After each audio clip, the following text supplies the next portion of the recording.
Welcome to Art Bell, Somewhere in Time. Tonight featuring Coast to Coast AM from March 14th, 2001. From the high desert and the great American Southwest, I bid you all good evening and or good morning, wherever you may be across this great land of ours. From way out west across the date line on the island of Guam, the Rock, eastward to the U.S. Virgin Islands in the Caribbean, south into South America, north all the way to the pole. This is Coast to Coast AM, and I'm Art Bell. And welcome, KIXW. KIXW in Apple Valley, California. 960 on the dial there. Should fill in a hole, 5,000 watts. That means it gets up and goes. So, brand new affiliate, welcome to the network, KIXW, Apple Valley, California. Glad to have you. Well, it was sure a rotten day on Wall Street, wasn't it? And now Tokyo stocks are following suit by mid-morning. The Nikkei was down 169.27. Terrible, terrible. And there are rumors of a Japanese bank going belly up. And that's kind of what drove Wall Street down. It fell 317 to close at 9,973, under 10,000, 9973.46 rather. NASDAQ slipped 42.68, held up rather well considering. So it's getting kind of scary on Wall Street, and there are a lot of people having to come up with money to cover positions, and so they're starting to sell some of the blue chips is what's happening out there. We'll see where it goes tomorrow. All right. There have been some sightings around the Las Vegas area. Let me read you the following. Art, the reason I'm writing to you is I was wondering if at about dusk you happen to see a hunter orange object. By the way, this description that I'm reading is coming from a rather highly placed political person here in Nevada, statewide. So I'm not going to give, obviously, any names. A hunter orange object that if it was over the Spring Mountains, where it looked like it was at least 300 to 400 feet across. This is what I saw. I live in Las Vegas, own a certain company. I was finished for the day and headed north on Town Center Drive, time about 6:20 p.m. There was an orange light over Kyle Canyon, or it may have been further out, even Cold Creek. This is looking to the northwest. When I first saw the object, it was an orb. Then it elongated and separated like a slinky into 6 orbs, all the same size as the original. Then it recombined into 1 orb. I glanced away because I was driving and looked back. Did the same trick all over again, into 6, back into 1, in a horizontal fashion. Using Mount Charleston as a reference, I'd have to say the elevation of the object was about 9,000 feet above sea level. Did you or anyone else in the area see this? I continued to watch it, and so forth and so on. All right. The answer is yes. I received a whole raft of emails of a similar nature, and so I thought I'd pick one and read it. But something happened here in the Las Vegas area. Including what happened to me Monday night, and I am not giving up on this one easily. I'm talking about the satellite so-called outage, the electromagnetic blanket that descended on me. I received the following. Art, good to hear you back on the air. About your satellite drop-off Monday night. I think there are powers that be that just don't want you talking about sensitive subjects, and this was just a subtle way to let you know that you're under some surveillance. Comes from a ham operator, nightly listener to KVGO AM 1290 in Missoula, Montana. And then I received this. And this one's going to go up on the website. Make of it what you will. Dear Mr. Bell, this is a letter which has taken me 2 days to gather the courage to write. On the one hand, I have information as to how, why, and whom has cut your show on both occasions. On the other, a very well-paying job to protect and a family to feed and a friendship to lose. But after contemplating this matter for said time, I've decided that this country has nothing without freedom be it press, speech, and the like. 2 days ago, I spoke with a friend who works in a 3-letter agency that begins with an N. He sounded really tired. And being near noon, this was very unlike him. I asked, did he not have a hot date the night before? He answered, no, I was working late with Team AB. What's that, I asked. He replied, you know that radio show you like so much? And being I only listened to one, which is Art Bell, I said, yes. He said, well, last night we had to slap his hand again. I then followed with, and why was that? He said AB was opening doors and topics on the air that just aren't good for this country at this time, and so we slapped his hand and knocked his butt off the air. Last time we slapped his hand for having a traitor line, he called it that. In other words, the Area 51 line. We go through a lot of trouble to have top-secret personnel sign secrecy agreements in our country's best interest, and AB openly invites them to break the laws and oaths they have taken. Bottom line, AB makes trouble for us, but we make trouble for him. I then asked, how do you knock him off the air? He said, we have control over all media links, and although we used a different method the first time, it's just as easy as opening your garage with a push of a button. It's getting the order that's hard, making the call when and where, as AB pretty much pushes the border every night that he's on the air. But last night he was just going too far with names and things said in NASA's area that were well into the area of national security. One of the names given as a source for information will not be so willing to speak openly again after today. He then said he had to get off the phone. His wife wanted to use it. End of call. Over a beer after softball that same night. We got AB same night. We got AB from space. This time, next time, we'll have an EMP truck at his location to even handle AB's backup signal. He said EMP with a very evil grin. Then he will really learn his lesson. I've never written a show before, but we need to have freedom in this country without Big Brother's thumb upon the button. I may lose a friend over this letter, but I did what I feel was right. God bless. So, this could be totally made up baloney or not. But, one other thing. HARP was operating the night that the outage occurred. HARP was indeed operating. We've got all the links.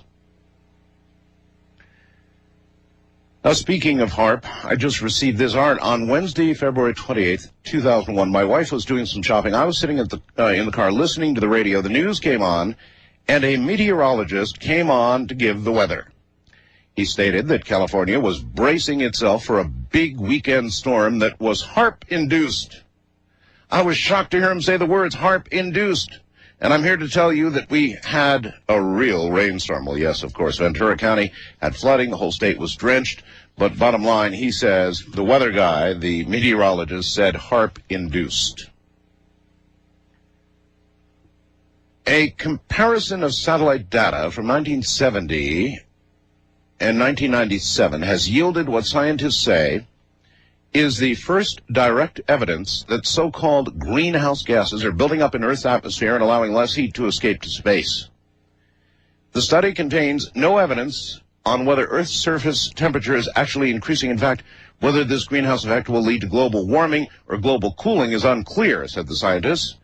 This is because the greenhouse effect could start a cycle in which more clouds are formed, stopping the sun's energy from reaching Earth's surface in the first place.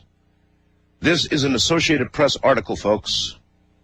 So what they're saying is we're definitely into the greenhouse effect. Whether it's going to end up heating or cooling us, they're not sure about yet, but they are sure that the greenhouse effect has already begun. Now, next hour, we're going to have Will Thomas here, and we're going to do one whale of a show on chemtrails and contrails, I suppose. And there is some shocking new evidence that Mr. Thomas has tonight. And as we're discussing, the greenhouse effect, let's consider George Bush, big story, Associated Press headline, Bush won't regulate carbon dioxide.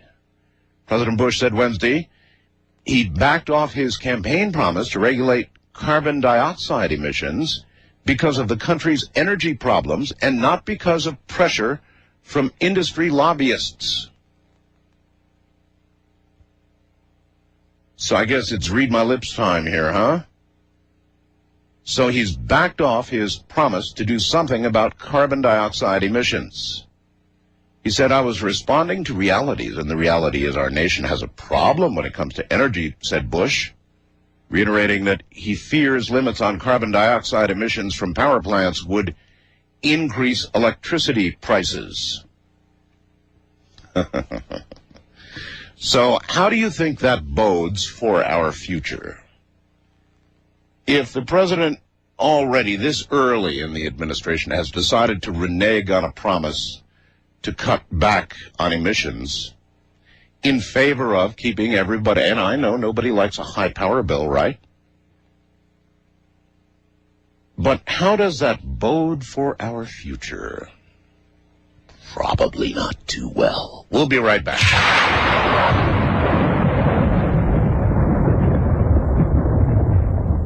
You're listening to Art Bell, Somewhere in Time. Tonight featuring Coast to Coast AM from March 14th, 2001.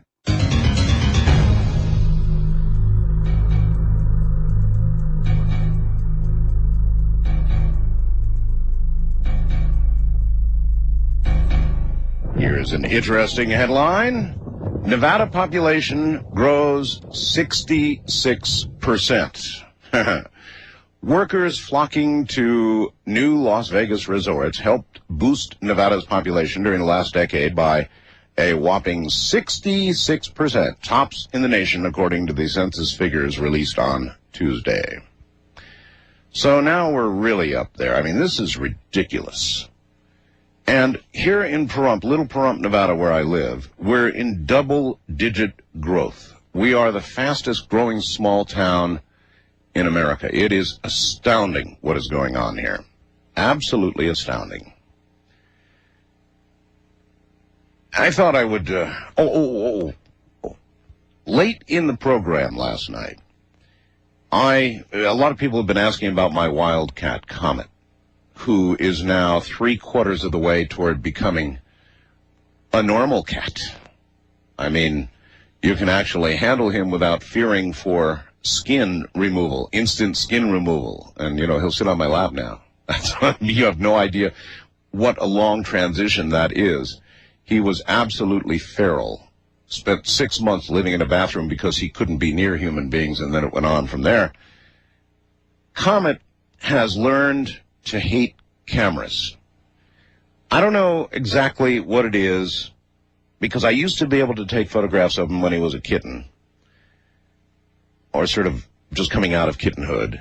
But now, there is no way you get anywhere near Comet with a camera. Even if you hold it behind your back and then you slowly bring it out.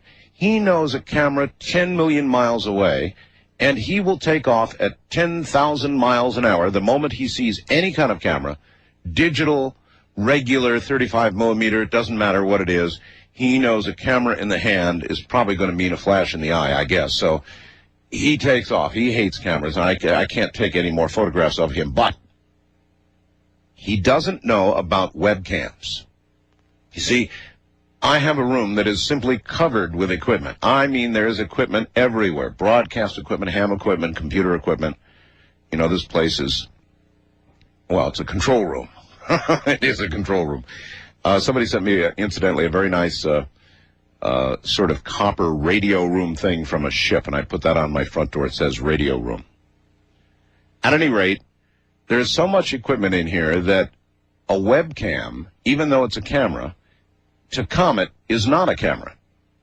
He doesn't know it's a camera. It's just another piece of equipment here, and he's not afraid of it. So I brought him in here last night toward the end of the program and held him up for a photograph, and I got a pretty good one, too. It's on my webcam right now, and I'm going to leave it up there for a little while so you can see it if you want. This is Comet, a year and a half, 2 years later. or more. That wild beast of a cat that I've got. Incredible. A compliance officer for the U.S. Department of Agriculture was expected to be in Fayetteville today to look at John Fairley's glowing chicken bones. Thus far, nobody else can explain why the bones are glowing. Not police officers, firefighters, county health workers, doctors, nor nurses. Fairley says he went outside Tuesday night to feed some leftover chicken to his German shepherd, Tasha, when he happened to notice the bones were glowing green. Oh. He called the Army Medical Center and then, of course, the Fayetteville Police and probably every other agency in town. Quote, "They had very little faith in my rendering my report at first," Fairley said. "When the police officer came up my driveway and saw them glowing at him, 18 vehicles were stacked around my house in a short period of time." End quote. Fairley lives on, well, I won't give the street, in the Foxfire neighborhood off Morgantown Road on the city's west side. Captain Greg Arnett of the Fayetteville Fire Department said he's seen some strange things in more than 20 years of fighting fires in Fayetteville. Parrot named Greg in a tree and pythons in a basement, but this was the ultimate. So let's think about this for a moment. Why would chicken bones glow green? And if you picked up a piece of chicken and it was glowing green, would you eat it? Well, no. What could possibly be worse than that? And the answer is, you eat your chicken, you start to carry the bones outside for your dog, and you notice they're glowing green, the now nearly empty chicken bones, like the old, what could be worse than, a worm in an apple? Half a worm in an apple is the answer. Anyway, Tasha apparently ate some of the bones before Fairley realized that something was wrong.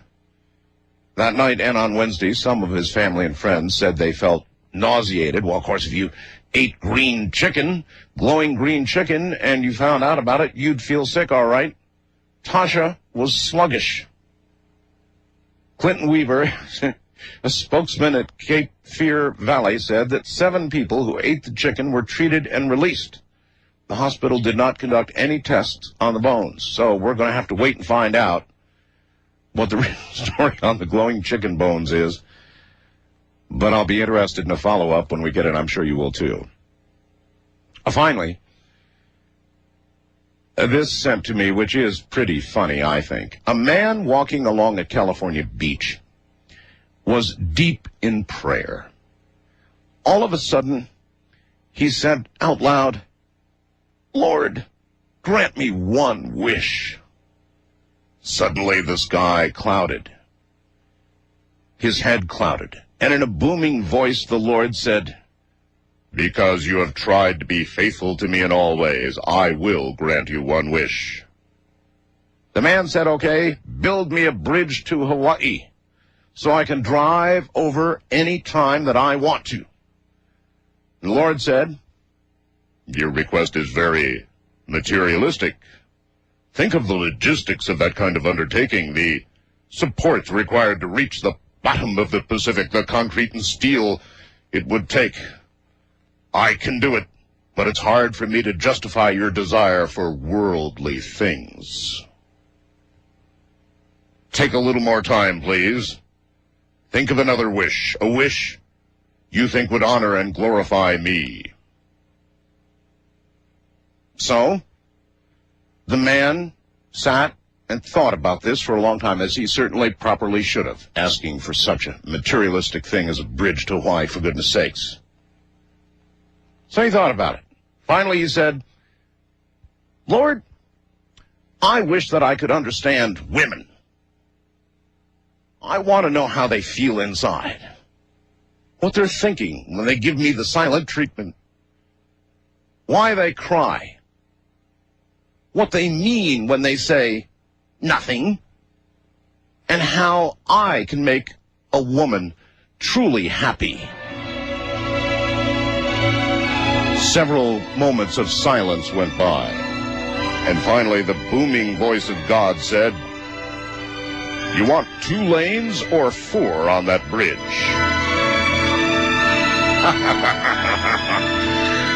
I understand that.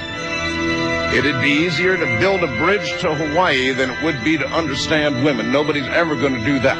All right, well, we're going to do open lines for the next half hour following the commercial break at the bottom here, and information or whatever you get on your local station, and then we'll be back. By the way, I'm still waiting for the photographs from the LA trip. When I get them, you'll get them. This is Coast to Coast AM. This is Premier Networks. That was Art Bell hosting Coast to Coast AM on this Somewhere in Time.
Listening to Art Bell, Somewhere in Time. Tonight featuring Coast to Coast AM from March 14th, 2001. Walking into his house about 5 minutes before airtime, so he missed me read the description of this thing in Vegas, is Peter Davenport at the National UFO Reporting Center in Seattle, Washington. And because this comes from somebody in state politics, and because it represents one of about a dozen exactly similar reports that I have, I'm going to read it again so that Peter can hear it. He's on the line right now. Then we'll bring him up because he's got news. It reads, "Hello, highwayman." That's me, I guess. Art. The reason I'm writing to you is I was wondering if at about dusk you saw a hunter orange object, that if it was over the Spring Mountains, that's where I live here, where it looked like it was at least 300 to 400 feet across. This is what I saw. I live in Las Vegas and own, and he names the company, I won't give it. I was finished for the day, headed north on Town Center Drive. The time was around 6:20 p.m. There was an orange light over Kyle Canyon, or if it was further out, maybe even Cold Creek. This is looking to the northwest. When I first saw the object, it was an orb. Then it elongated and separated like a slinky into 6 orbs, all the same size as the original. Then it recombined into 1 orb. I glanced away because I was driving and looked back. It did the same trick all over again, 1 into 6 and back into 1 in a horizontal fashion. Using Mount Charleston as a reference, that's the mountain directly behind me that you'll see on my webcam sometimes, I'd have to say the elevation of the object was about 9,000 feet above sea level. Did you or anyone else in the area see it? I continued to watch it, and after the last recombination, it just plain winked out of sight. I don't know. Please get back to me on this. Well, again, I will not read his name because he is somebody who would be hurt by giving this kind of a report. That is representative of about a dozen of exactly the same thing. That's why I read it. So something obviously happened again near me. But this is not the only place where things are going on. In a moment, Peter Davenport will comment, no doubt, on what I just read, and then has some more information for you. Stay right there.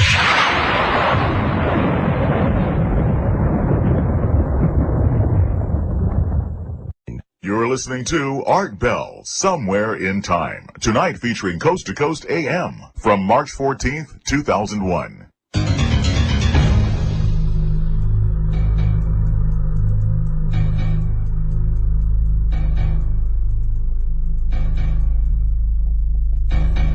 From the National UFO Reporting Center in Seattle, Washington, here's Peter. Peter Davenport, welcome. Did you hear what I read? Thank you, Art. I heard it, and I'm not surprised by it, but I almost jumped out of my skin by the color that was cited in this report.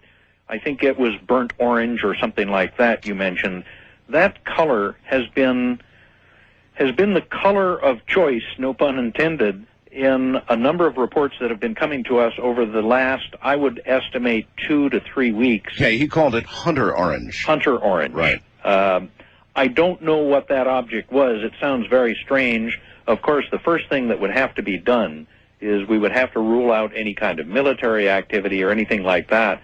But it does sound very unusual to see one object turn into several and then have them go back into one object. I think you described there. Twice, actually. Yes. Twice. Yes.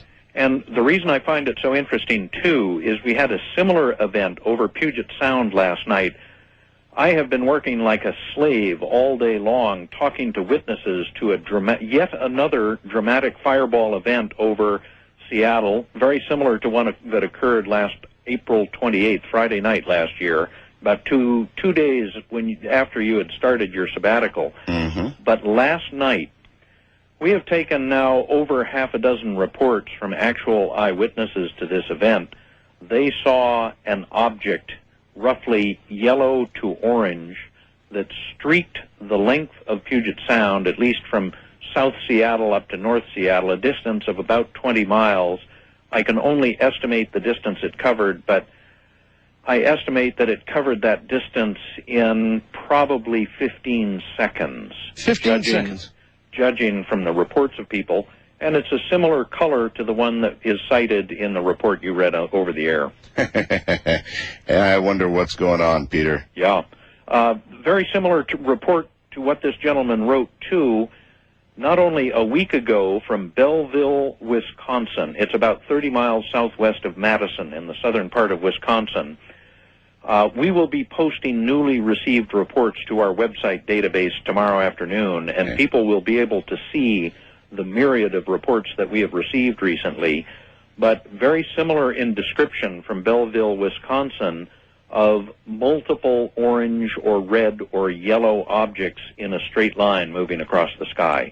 I am not in the least surprised by this individual's report, even though I'm quick to admit, Art, that I have no idea what he saw.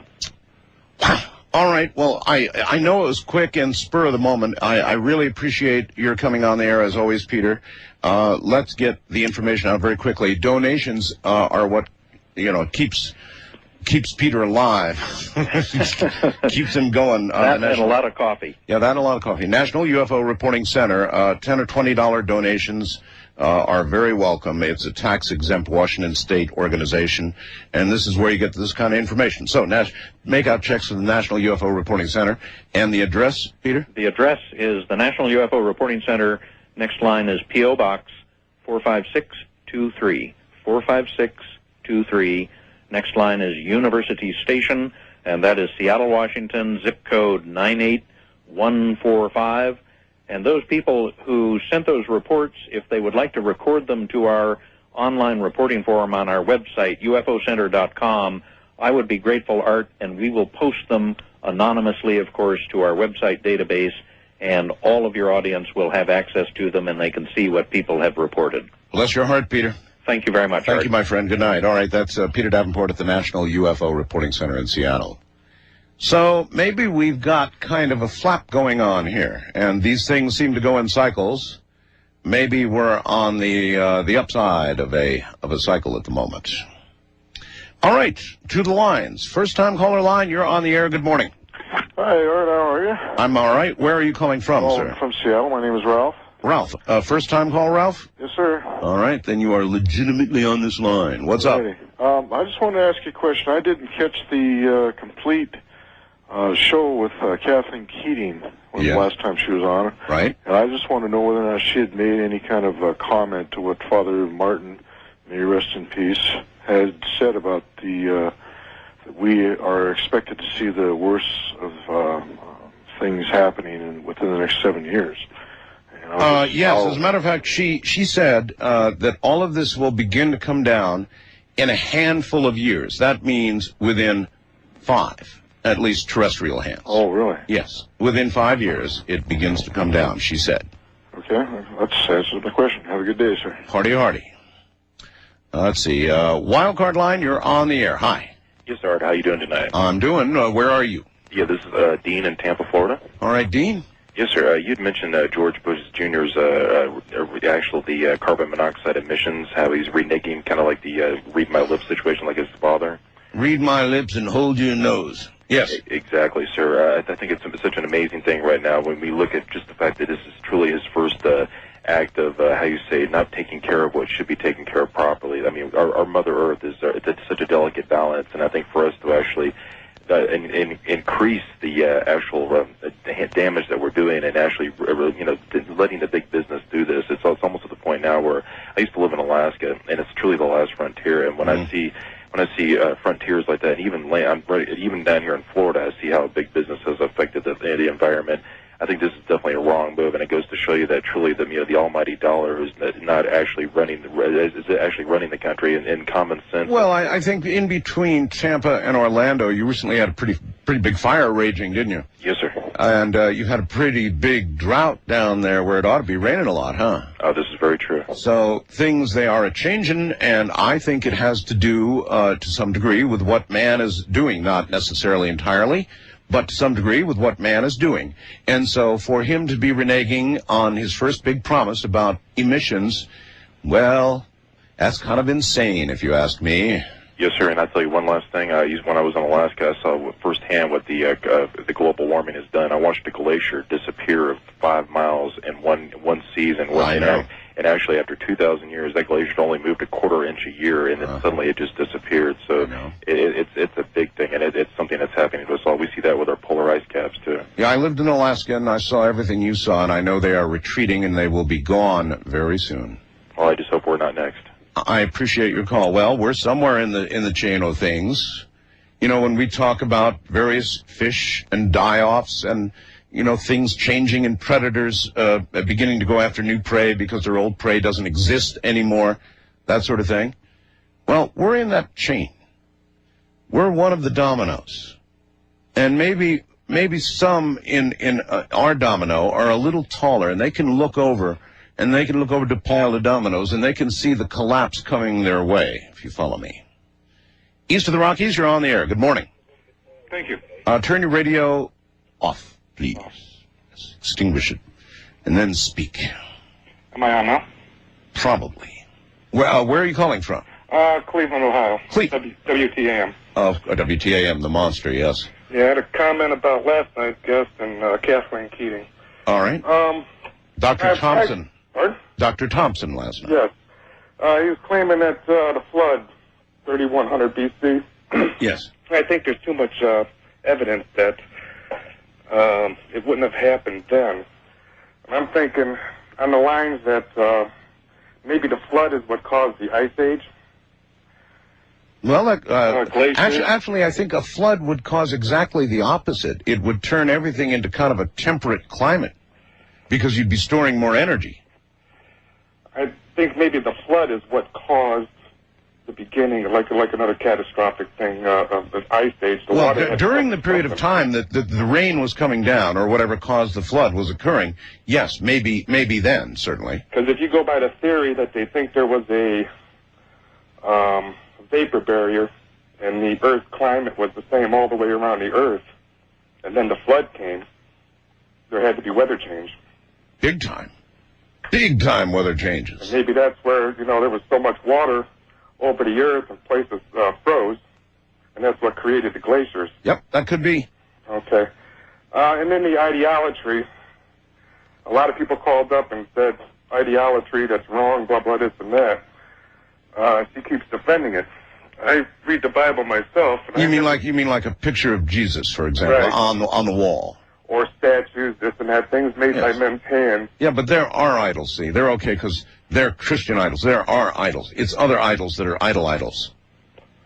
Well, I can't agree with this. It's like the Taliban. You know, the Taliban in Afghanistan. They look at Buddha and they say, "Oh, look at that idol." You know, it's not their idol. Not God. Well, people worship these things. Well, I know, but again, sir, Christ is our idol. He's our guy. He's the Christian's idol. But if you were to take, let's say, a figurine of Christ to Afghanistan, hey, good luck. They wouldn't think of that the way we think of that. They'd begin gathering the blasting caps and dynamite, and you'd just have to get out of the way. West of the Rockies, you're on the air. Hello.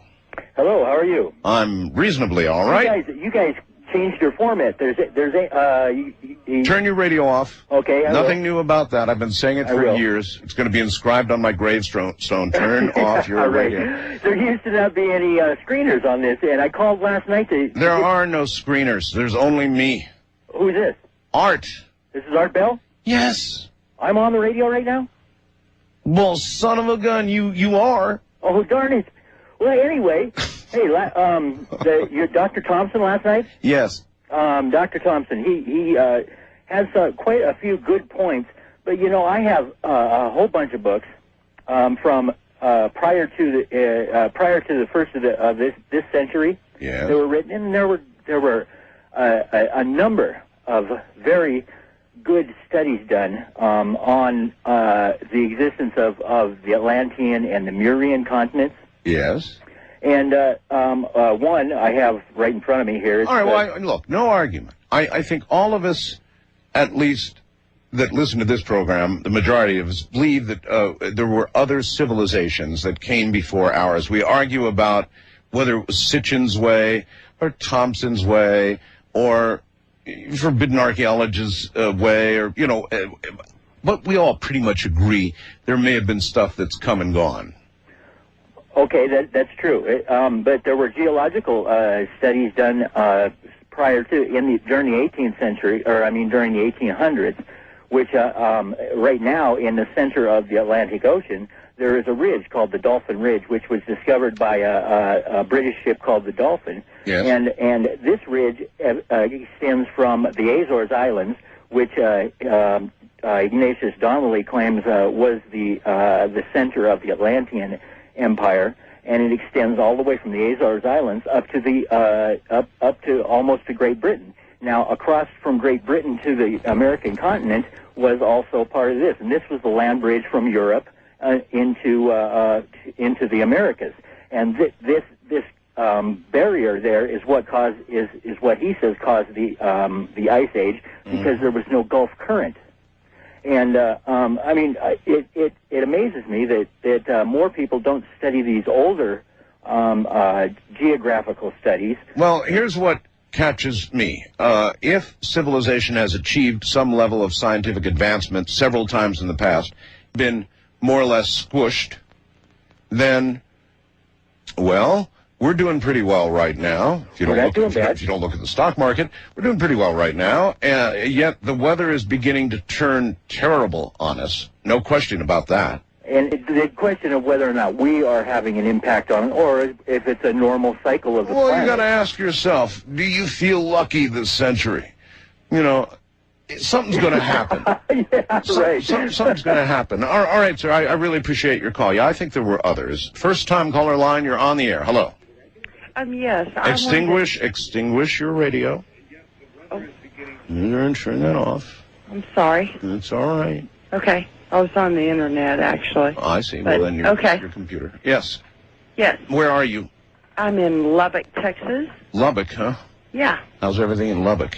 Hey, Lubbock's pretty good today. Is it? All right. We had like a mini sandstorm, which is, nothing to us. It was a nice day. A mini sandstorm? Yeah. To Lubbockans, it's nothing? Yes. Okay. Well, what's up, anyway? Well, what I wanted to talk to Art about was, I wanted to question him about his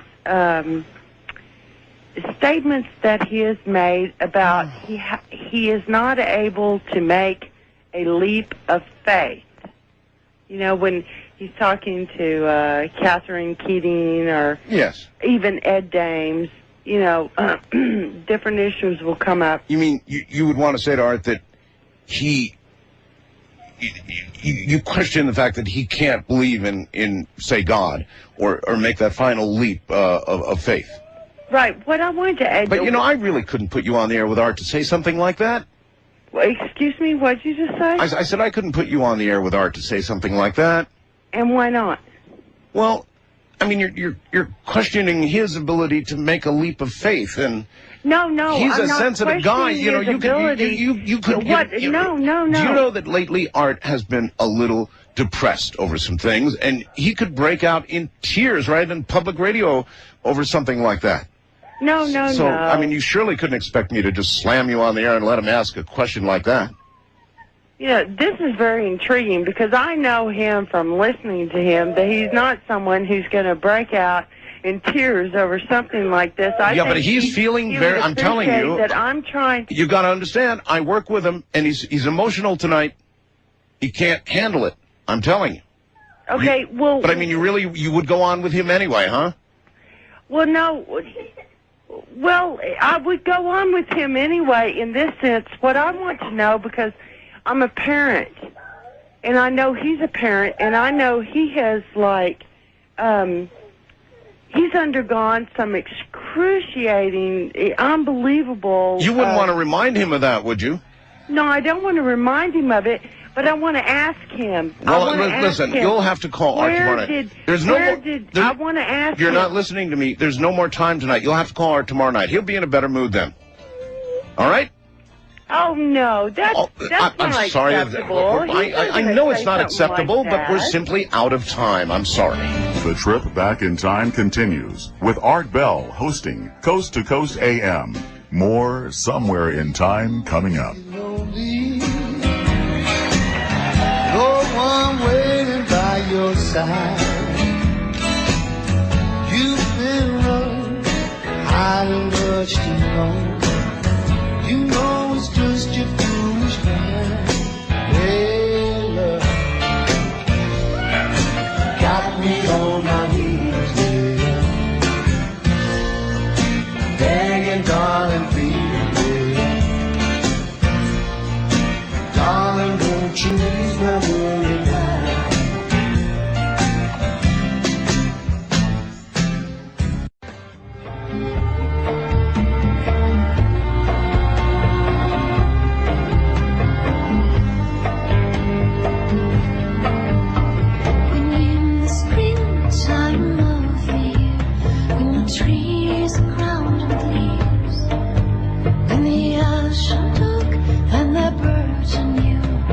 Dressed in ribbons fair.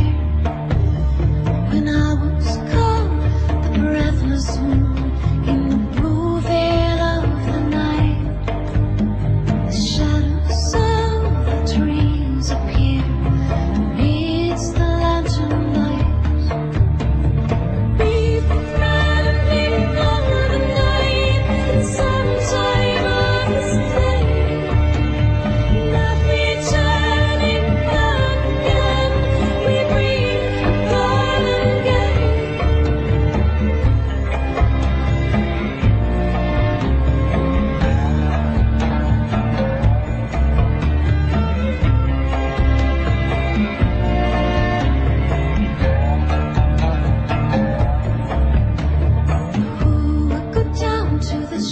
Premier Networks presents Art Bell, Somewhere in Time. Tonight featuring Coast to Coast AM from March 14th, 2001. Good morning from the high desert. Good to have you. It's been a while, and about 1 million people have requested it, so tonight, the subject of chemtrails, revisited. William Thomas is no stranger to this program. This veteran award-winning journalist has made 5 guest appearances with me since I began covering chemtrails for the Environmental News Service in January 1998. That's William talking about himself. Since our first show, he says, the author of Scorched Earth and bringing the war home, has documented the results of his 26-month chemtrail investigation in his book, Probing the Chemtrail Conundrum. William Thomas has also co-produced a 27-minute video showing some of the best chemtrail footage I've seen anywhere. This broadcast-quality documentary presents convincing documentation pointing to a secret government program aimed at averting the kind of climatological chaos that Whitley and I describe in the coming global superstorm. Now, later in the program, I'll be giving Thomas's website, that's actually linked to ours right now, so you can get it right now, and a toll-free number for ordering his book and video. You decide whether the theories you're about to hear make sense. Of more pressing concern is the absence of official admission that anything out of the ordinary is taking place in the skies over the U.S., Canada, and other allied countries. Since the chemtrail story broke right here on this program more than 2 years ago, officials have insisted that these bizarre aerial plumes and patterns are simply condensation trails from normal airline traffic. Tonight, their denials end forever.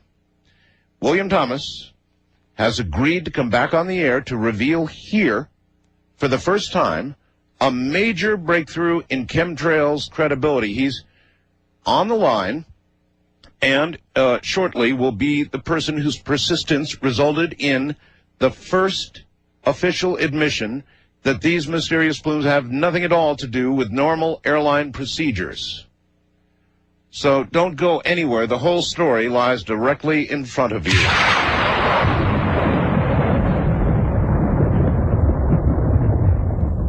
You're listening to Art Bell, Somewhere in Time. Tonight featuring Coast to Coast AM from March 14th, 2001.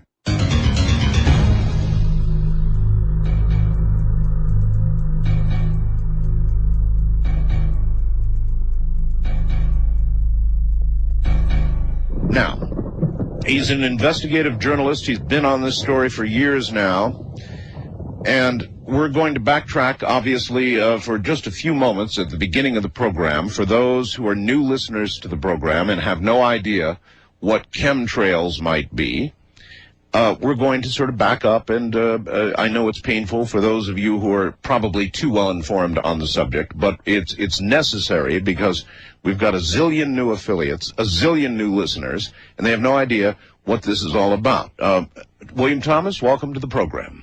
Thank you, Art. A pleasure to be back with you tonight. All right. I know, and everybody knows, what a contrail is. It's condensation that aircrafts produce at a very high altitude. It leaves a puffy little white something or another behind it under the right conditions. It can linger for a little while, but it usually dissipates and goes away. And that's what follows a jet aircraft. And we've seen them all our lives, I think, most of us anyway.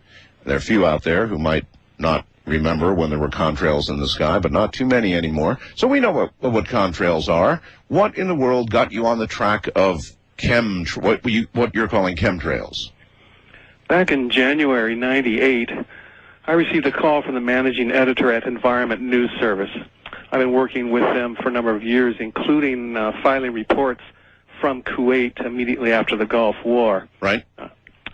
The managing editor there, Jim Crabtree, asked me to check out a report from a Mr. William Wallace out in Washington State. He's on the eastern side there in the mountains, living very remotely with his wife, and he was reporting large four-engine jets laying crisscross patterns of persistent white plumes in clear blue skies overhead, turning those skies into a milky haze that completely obscured the entire area.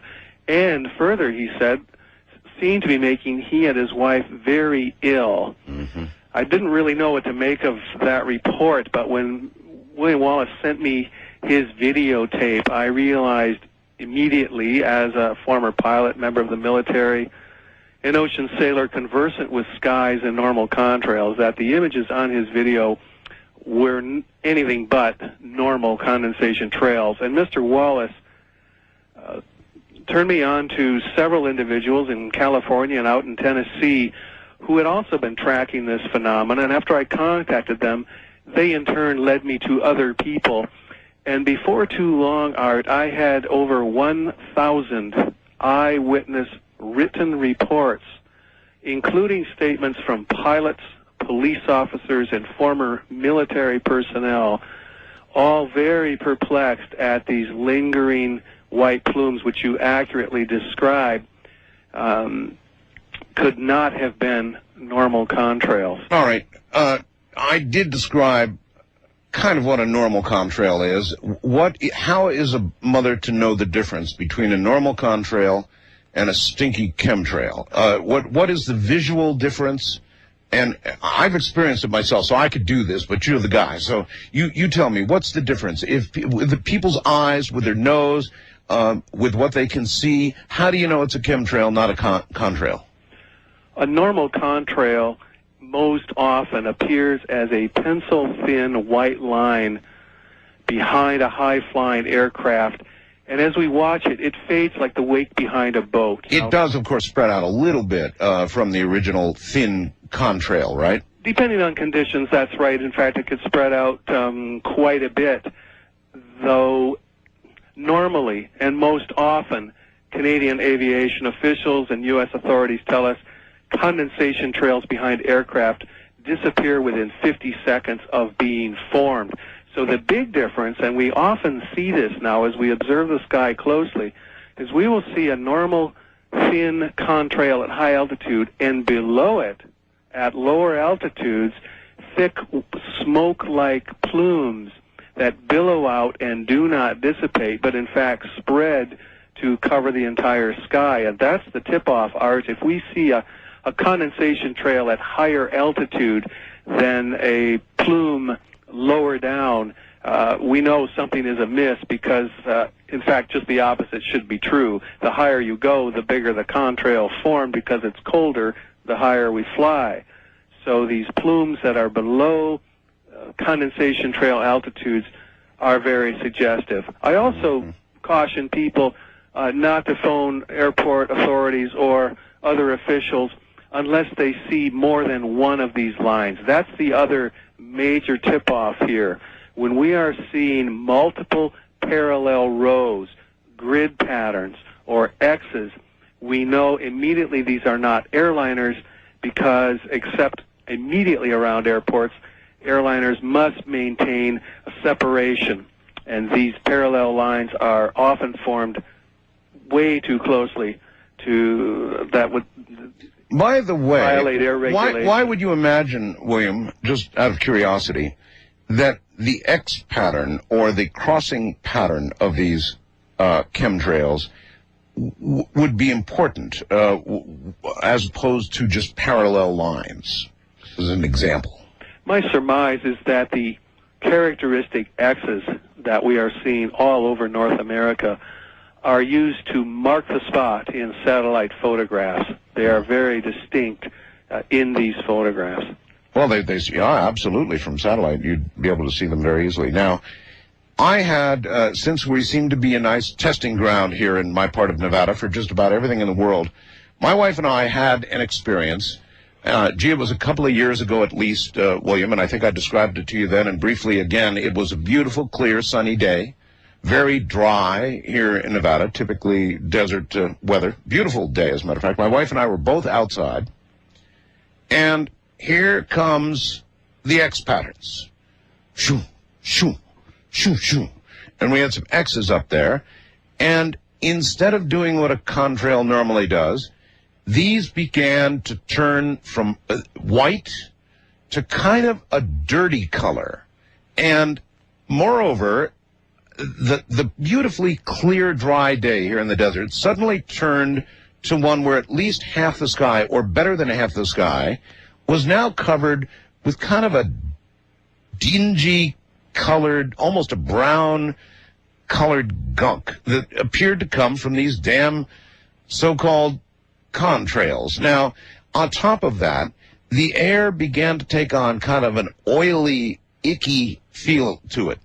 And then my wife and I both got sick as hell for a while. That happened to us. Is that Is that normal or is that abnormal? It's normal in terms of chemtrail experience. Many observers report a metallic taste in their mouth, the smell of oil or petroleum refineries. What we got none is oil. are in the area. We got oil, and believe me, we have no refineries anywhere near us. This is a very clean community that way, and just a valley unto its own. But I saw the sky transformed, Will. I saw it transformed, and I got sick from it. And I have no question in my mind about that, nor does my wife.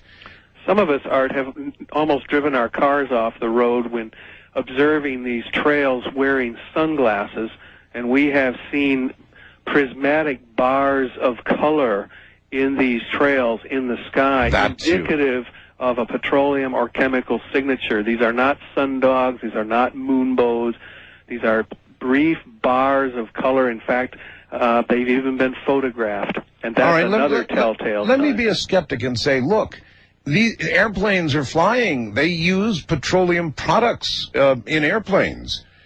Maybe that would account for some of it. Why shouldn't I believe that it's just, some sort of petroleum byproduct from an airplane? One of the most startling aspects of this entire story is, as you mentioned at the top of the show, we are used to seeing contrails and airliners all of our lives. Many of us live near airports or air bases. And again, I am receiving thousands, and have been for years, thousands of emails from people who are grabbing their neighbors, their friends, their spouses, stopping their cars, going outside, and pointing at the sky and pointing cameras at these strange plumes that we thought we understood. So obviously there is something very unusual going on here. And for the skeptics out there, you mentioned the high desert country. Clifford Carnicom, who has been researching this story, as you know, for also quite a number of years, has made a significant contribution, as far as I'm concerned, in coming up with official meteorological data showing temperature and humidity at varying altitudes over Santa Fe, New Mexico, on the days when heavy gridding was observed and photographed. And this data shows conclusively that the temperature and humidity at those altitudes absolutely prevent the formation of condensation trails. We need temperatures, according to NASA, of minus 40 degrees centigrade or less, and we need a humidity around 70%. And as you know, in the summertime in the desert, you're not going to find those conditions even at the altitudes we're talking about, 25, 30,000 feet. And that's yet these plumes form. That's typically where they're formed, 25, 30,000 or better? That's right. All right. So this is what we have. Now, imagine, folks, what sort of incredible conspiracy there would have to be for this to be going on in the skies across North America. And by the way, Will is you're in Canada, Western Canada, right, Will? I'm on the West Coast, yes. So it would have to be a conspiracy of massive proportions. There would have to be all kinds of secrets kept. You would think all kinds of people would know at least something. You would compartmentalize something like this, but a lot of people would know. And so one question would be, where are all the people who ought to be out there ratting this one out, Will? A lot of them are frightened. This is a national security issue. The penalties we've seen during the Vietnam War include lengthy jail terms. It's funny you should mention that. The one only question that Ed Dames, a remote viewer, has regularly absolutely refused to answer is what contrails are. And you know what he says when you ask him, when you really push him about it? He says, Art, I don't want to go to jail. That's the one thing that you've asked me about over the years that I won't comment on because I don't want to go to jail. That's right. And, where are we now? 8 years ago, I wrote a book called Bringing the War Home, and this book fully documents the biological war that took place in the Gulf, the hidden secret war. It documents the origins and causes of Gulf War illness.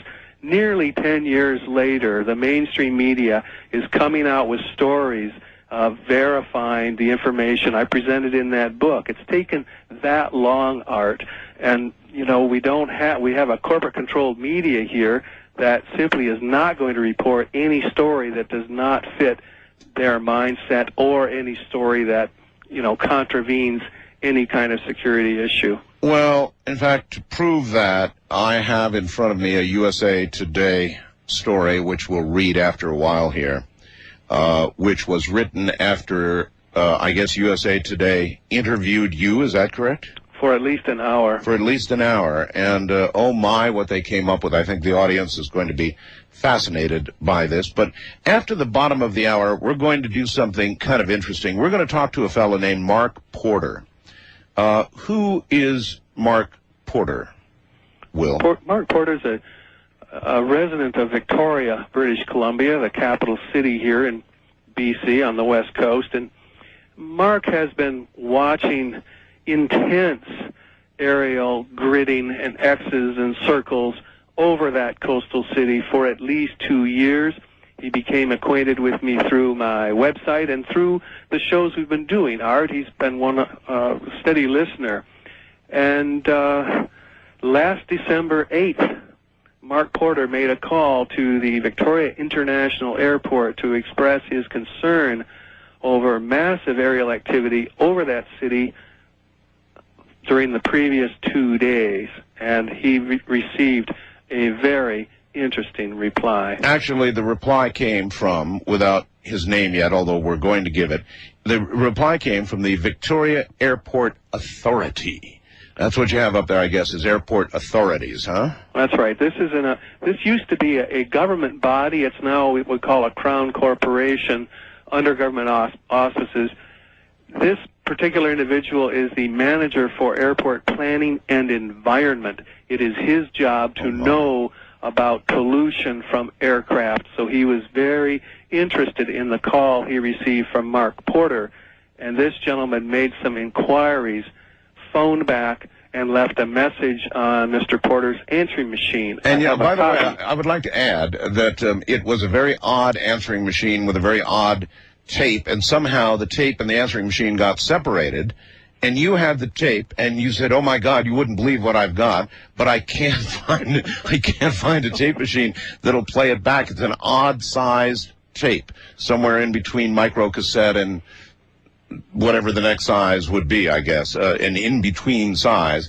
And right up until about, 24 hours before airtime, we didn't think we'd be able to get this on the air, but we actually have the recording, don't we, Will? That's right. We have the recording back with its machine, which made the courier truck as it was leaving the loading dock as we tracked this man down who owned the machine. So we're ready to roll. Would you call this the smoking gun evidence that people in government positions know something? Absolutely right.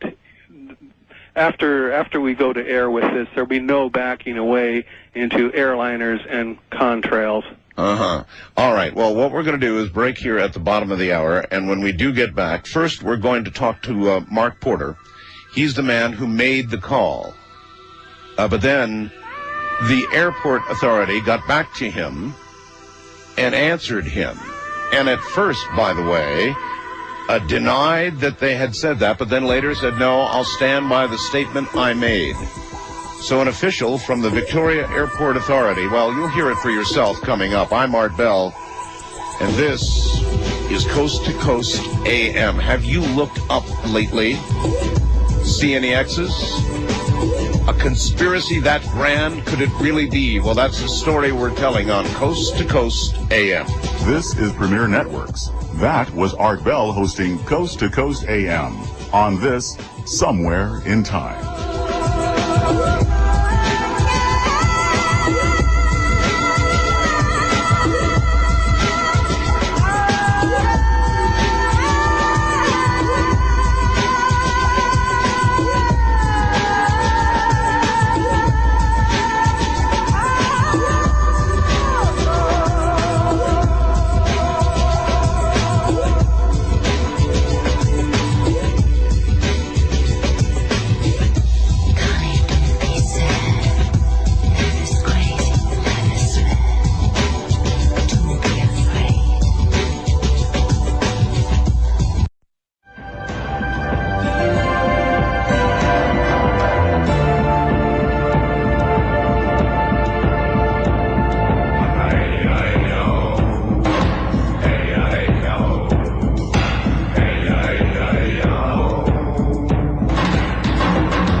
take you back to the past on Art Bell Somewhere in Time. We're talking about chemtrails, not contrails, chemtrails.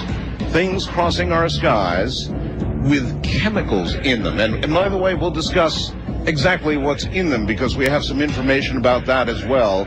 But in a moment, coming up, we've got Mark Porter, a man who took action, put up with this long enough, and finally decided that's it, and made a phone call.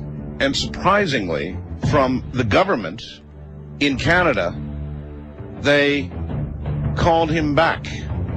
They actually called him back. It was short, it was sweet, but it certainly was meaningful. So that is what's immediately ahead. Don't move.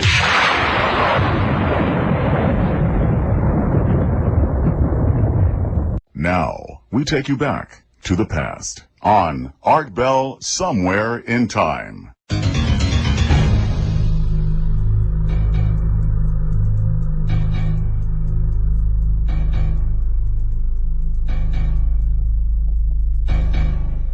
Let's now, Will, are you there? I'm here. All right, good. Let's go to Mark Porter. Mark, good morning.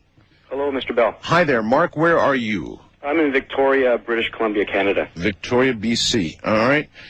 When did you first hear about Will and chemtrails and all that? Well, actually, I think I heard the first broadcast on your program. I guess that goes back a few years now. It certainly does. But I was aware of the activity in the sky probably going back 2 years before that. Just became aware of it, was noticing it, thought it was very strange. And when Will Thomas came on your program, that's when things all began to make sense for me. The activity in our city goes on, I would say, weekly. Sometimes several times a week. In the summer months, there were times when, for weeks at a time, they would be doing it every day, laying down parallel lines, sort of a tic-tac-toe formation sometimes, where they'd be crisscrossing. Yep. And recently, I would say in the last year or so, large X's are being laid down right in the center of the city. Right. The other thing I'm noticing as well, and I haven't heard too much about this, but I'm seeing circular formations as well that are forming. A plane is just essentially doing a circle.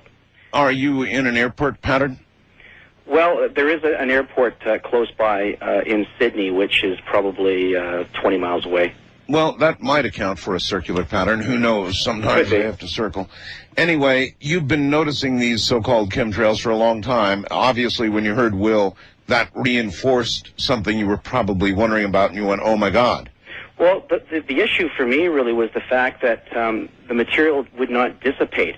I would notice that it would spread out and remain in the sky for hours at a time, and oftentimes by the end of the day, we'd have a white mist in the sky. Any physical effects?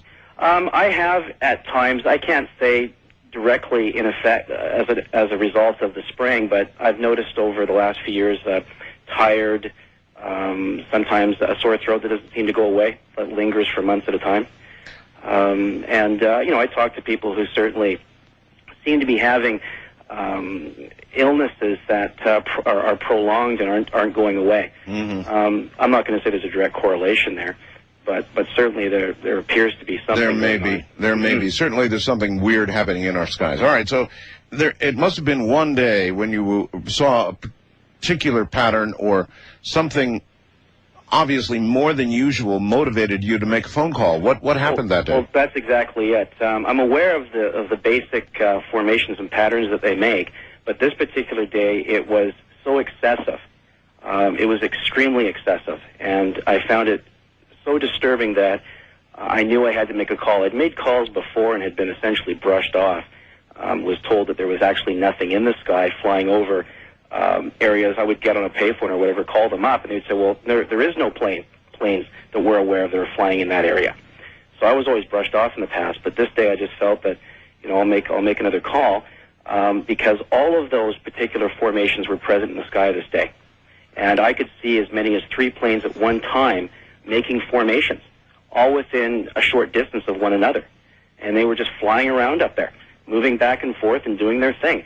And I thought, this is so obscene, this is so disgusting and disturbing that I have a responsibility to make a call here, and let's just see if something will happen. And so I spoke with one gentleman Can't recall his name, but I began to describe the situation to him, and he wasn't surprised. He essentially indicated that they were aware of it, but they didn't know what it was. And I described one of the planes that was flying, and he indicated to me that what I was describing was a military aircraft. It was a large white plane with a red marking on the tail. And I wasn't able to see any other markings on the plane, but the red on the tail was very evident. And he mentioned that he thought that was military, but he suggested that I speak with someone else. And so he forwarded the gentleman who left the message on my answering machine to me.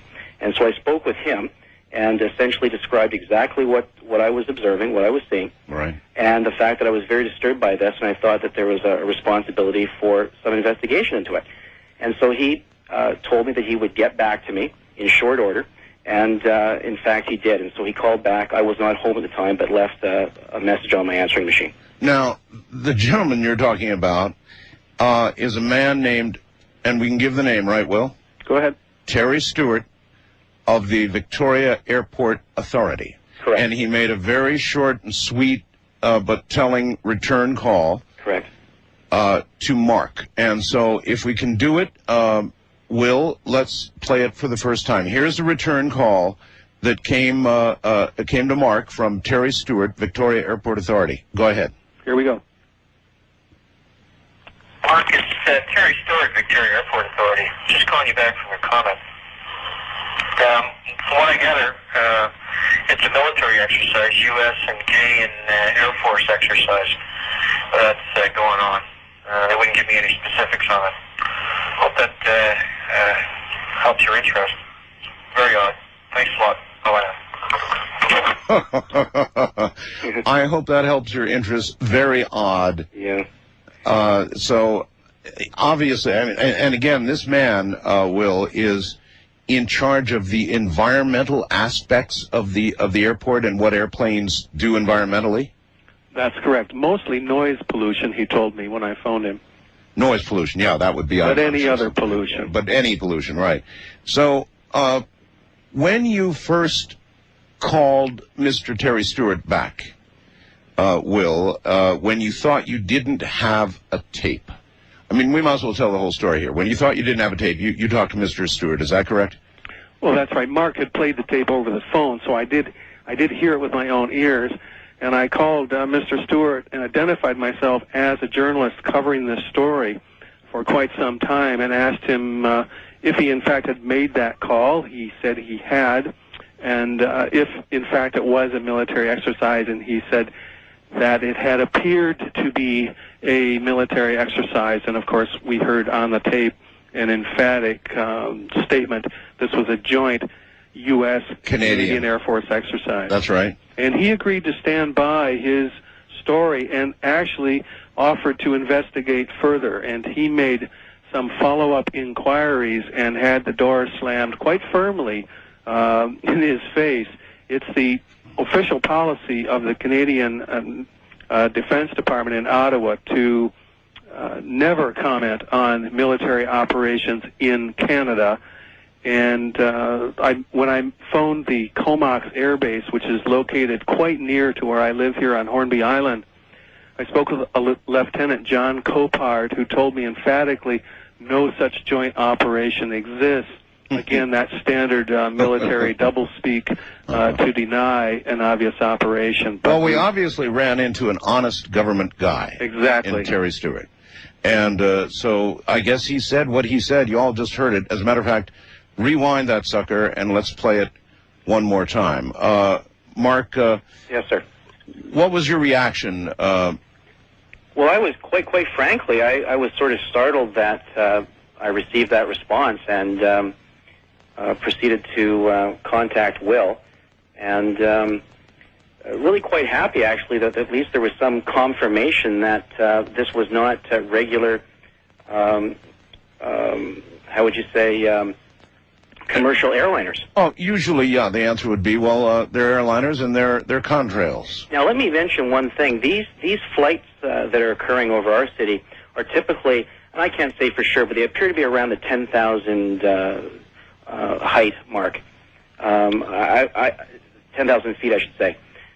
These are not 30,000 feet in the air. Yeah, that's pretty low for anything. Obviously, That's not cruising altitude for a commercial airliner. There's no question about that. No, and they've also mentioned to me at the airport authority that a regular contrail dissipates in 5 to 45 seconds. That's right. That's right. And you can watch that happen on most days. Yeah. Mark, you're a real trooper for coming on the air with us. I really want to thank you. Well, you're very welcome. Thank you very much. Good night. Good night, Mark. All right. One more time for posterity. For those who might not have gotten the whole thing, it happens pretty quick. Let's do it one more time, Will. Here we go. Mark, it's Terry Stewart, Victoria Airport Authority. Just calling you back from your comment. From what I gather, it's a military exercise, U.S. and K and Air Force exercise that's going on. They wouldn't give me any specifics on it. Hope that helps your interest. Very odd. Thanks a lot. Bye-bye now. Very odd. Thanks a lot. Bye-bye now. All right. Yes, but of course, what isn't very odd is the U.S. and Canadian militaries have been conducting joint exercises almost monthly for decades. And it's striking that this particular exercise is very odd. All right.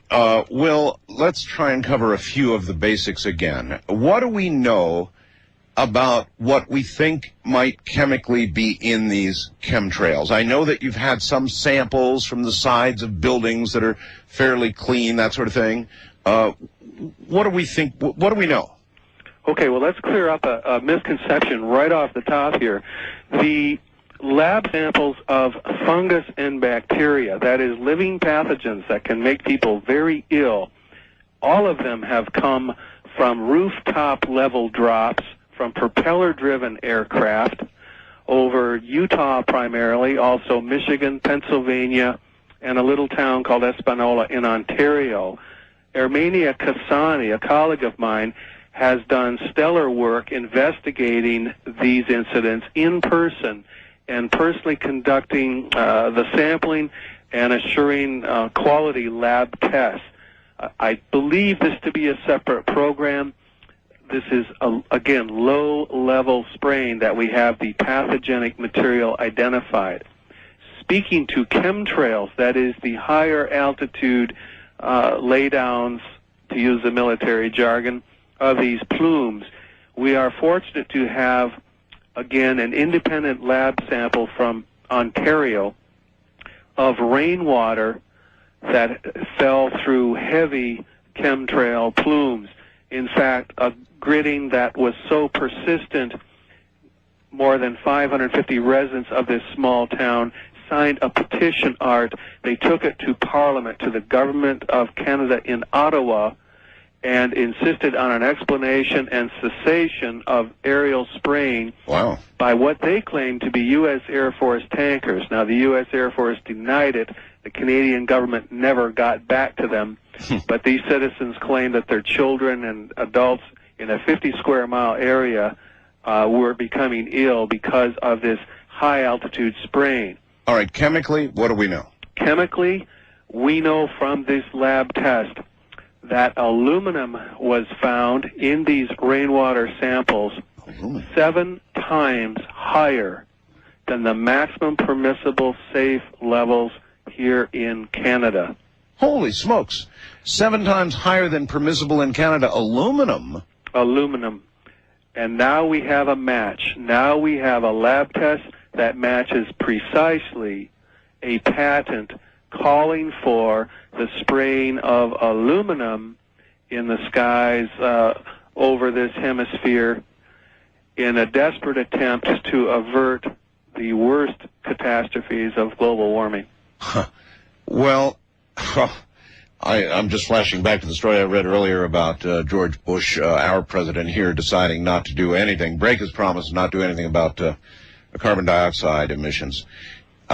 So with that as a background, us doing not much about the whole global warming business, what's going on, we originally had no idea, Will, you'll recall, whether these were some sort of secret, horrible thing our government was doing to either make us sick or perhaps inoculate us against some sort of a terrorist attack or something like that. You imagine all kinds of things when you're talking about chemtrails.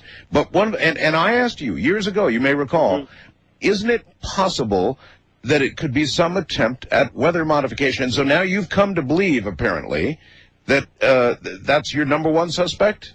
I've got about a 95% certainty, and I trace a compelling chain of documented evidence, patents, Lawrence Livermore lab studies, Edward Keller's call for this geoengineering project, and that's all laid out in my book and my video in a way that, while not definite proof, we have to emphasize this, not definite proof is, to me at least, the most logical and compelling chain of evidence that we have. Well, what would be the science behind it? If you put aluminum in the air in the manner that we're imagining is being done right now, and certainly you have the samples to prove it, what would the aluminum do? How would this help modify the weather? What's the idea behind it? Edward Keller recently told CBS News that the simplest solution to global warming, he's speaking of, is to put into the high atmosphere small particles which scatter away 1 or 2% of the incoming sunlight. He said the sooner we do this, the better. Now, we're talking talcum powder size particles, particles so small that the Hughes patent issued in 94 to the Hughes Aircraft Corporation, one of the biggest aero defense contractors on this planet, they called for putting these aluminum particles actually into the fuel of jet aircraft, including commercial airliners, so it could be distributed at cruising altitude. Wait. Who called for that, please? This is the Hughes patent issued to the Hughes Aircraft Company, and it was the Welsbach patent. And we have to credit Mike Castle here, who came on your show and identified this 1991, patent for stratospheric Welsbach seeding for reduction of global warming. And so somebody went to enough trouble to actually file a patent to put aluminum in jet fuel so that we would slowly begin to modify our own weather, preventing some of the sunlight from reaching Earth. And that indeed would, of course, we have a few degrees that it has warmed up. If you prevent, let's see, if you prevent a degree or two from getting to Earth in the form of sunlight, you do begin to change things the other way.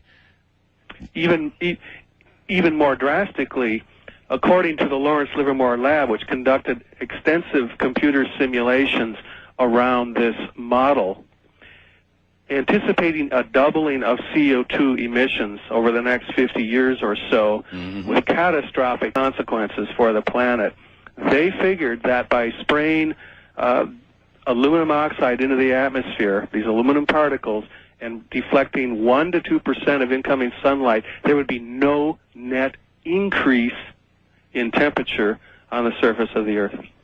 What about biological effects on human beings? Did anything in the patent cover that? No, they didn't address that at all. Usually before you toss aluminum into the air, you would want to have some sort of study to see whether people inhaling aluminum particles might feel poorly for a while, at the very least. Actually, the only caution in the patent, and this is significant, was that the people who put this together, and remember, this is a practical application. This isn't theory. A patent is for a practical application. I hear you. Gee, we're worried that it might change the color of the sky. People might be disturbed by a milky white sky, and that was their main concern. Oh, it's interesting that you should mention milky white, because I've got a whole bunch of emails from truckers. They're on the road, the better part of the day, every single day. Will, hold on. We're at the top of the hour. When I come back, I want to read this. It's from a trucker. And believe me, when you hear it, folks, it will curl your hair. The trip back in time continues with Art Bell hosting Coast to Coast AM. More Somewhere in Time coming up.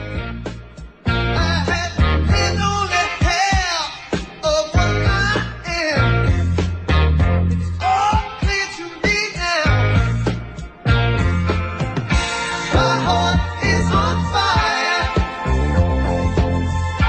My soul is like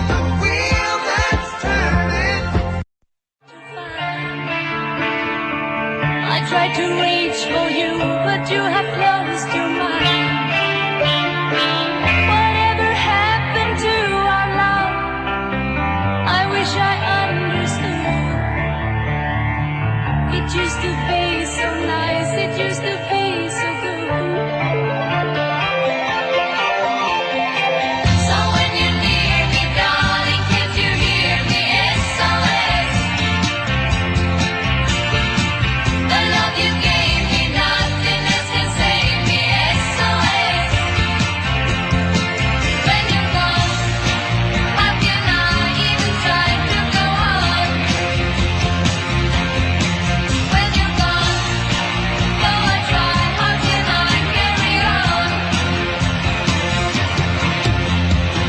You seem so far away, though you are standing near. You made me feel alive, but something died, I fear. I really tried to make it out. I wish I understood. What happened to our love? It used to be so good. You're listening to Art Bell, Somewhere in Time. Tonight featuring Coast to Coast AM from March 14th, 2001. William Thomas is my guest. We're talking about chemtrails, those evil things in the sky. Or are they saving us? I'm not sure.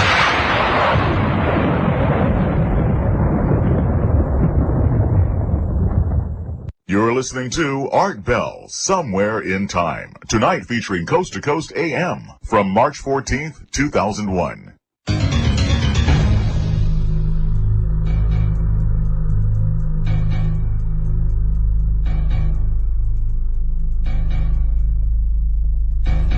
All right, here we go again with Will Thomas. First, I want to read something that is simply typical of so many that I've got. I hear from a lot of truckers. In fact, I know darn well we've got more truckers that listen to this show than all the trucking shows combined.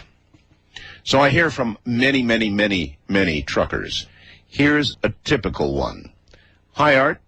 Been a long time. Welcome back. The following happens regularly, long after the chemtrails linger at high altitude, and I'm driving toward the setting sun. I see what appears to be the sparkling beginning of mist on my windshield. The cleaner the windshield, the easier it is to see. The first time my wife and I saw it, the sky had been clear blue all day, except for chemtrails in the early morning. I couldn't believe it was a natural mist. So I reached around and tried to see if it was water, which it wasn't. In fact, it was crystalline and wouldn't come off until I cleaned the windshield with water. Then it came off very easily. Interesting how quick it dissolved with water. It was invisible until I was driving toward the setting sun. Since then, being curious and watching for it appears fairly regularly. If you keep your windshield really clean, it should be possible to razor this stuff off and collect it for analysis, shouldn't it?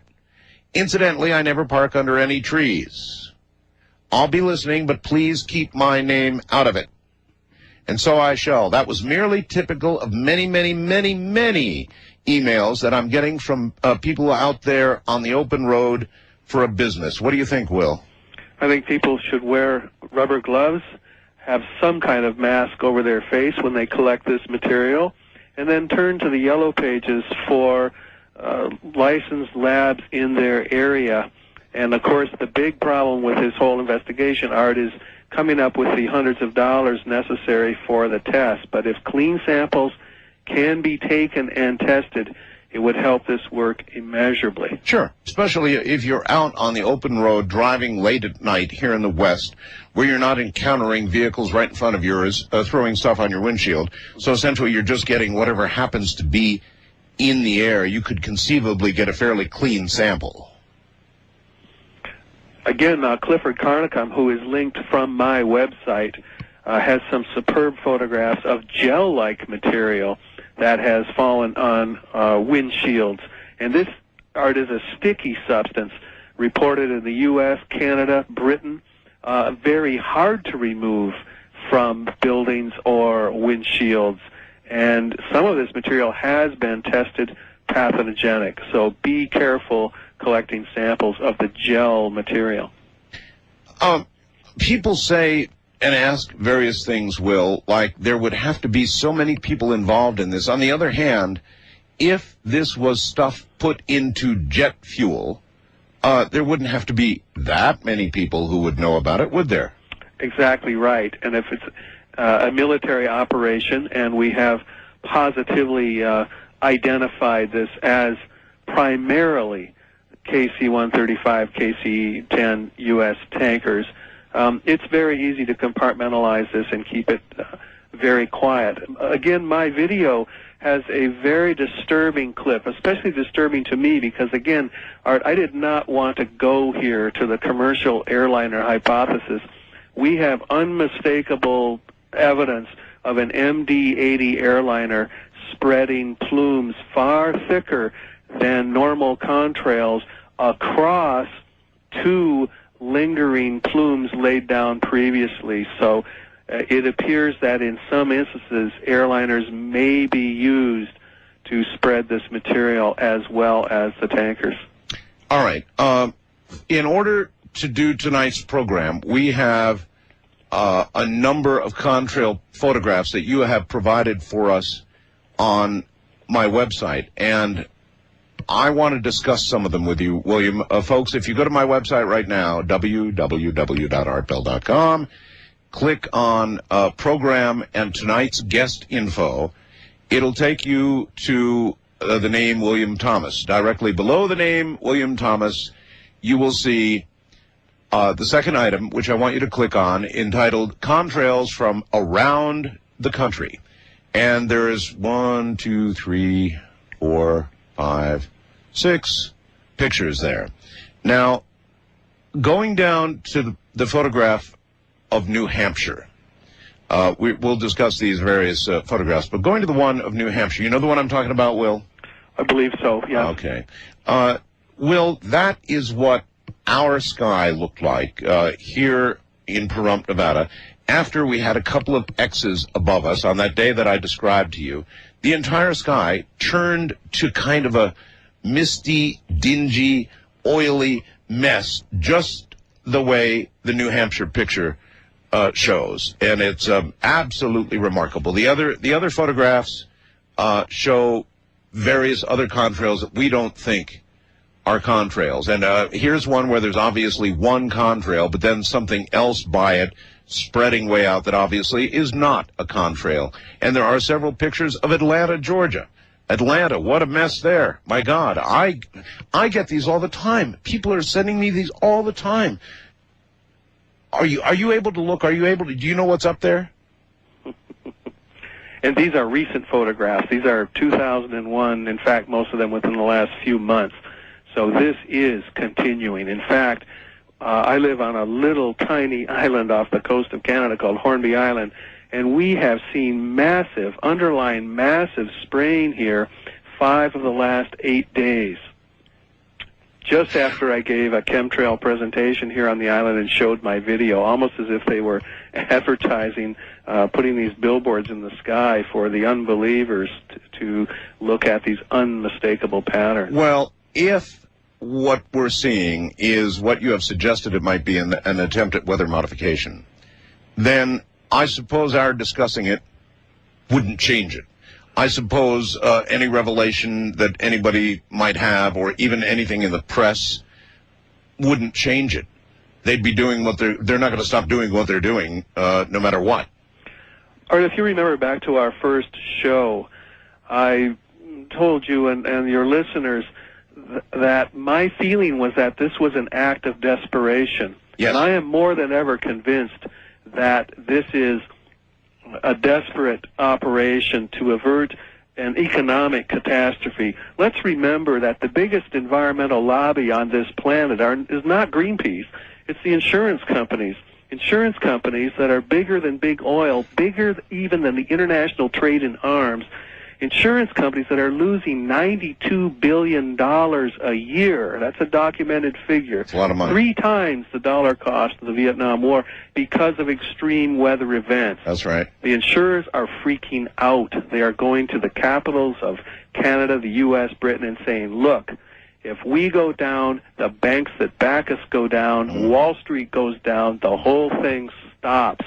You have to get a handle on global warming. And the choices are stark. Lawrence Livermore Lab did the studies. They ran the numbers. If we curtail fossil fuel use in the United States 20% to early 1990 levels, it'll cost the U.S. economy, at least initially, $100 billion a year. I don't doubt it for a second. But so if those are the choices, let's imagine a president of the United States who has a secret briefing. And in this, even though this president may have made a promise to curtail carbon dioxide emissions, for example, even if he made that promise when he was running for president, and he was presented with the information, well, if we really jump on this and try and clean it up, it's going to cost hundreds of billions of dollars. Or we have a second option, Mr. President. It would require a massive undertaking. How we would do it, I couldn't possibly describe here, but I'm sure it would be described to the president. We would actually reduce the temperature of the Earth by a couple of degrees, and we could keep burning fossil fuels and keep the economy where we want it. What do you think that president would do?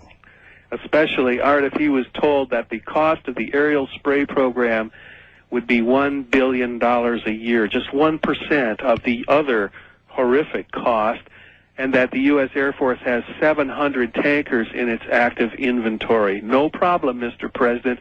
We have the technology. The Cold War is over. We have the aircraft, and it's only $1 billion.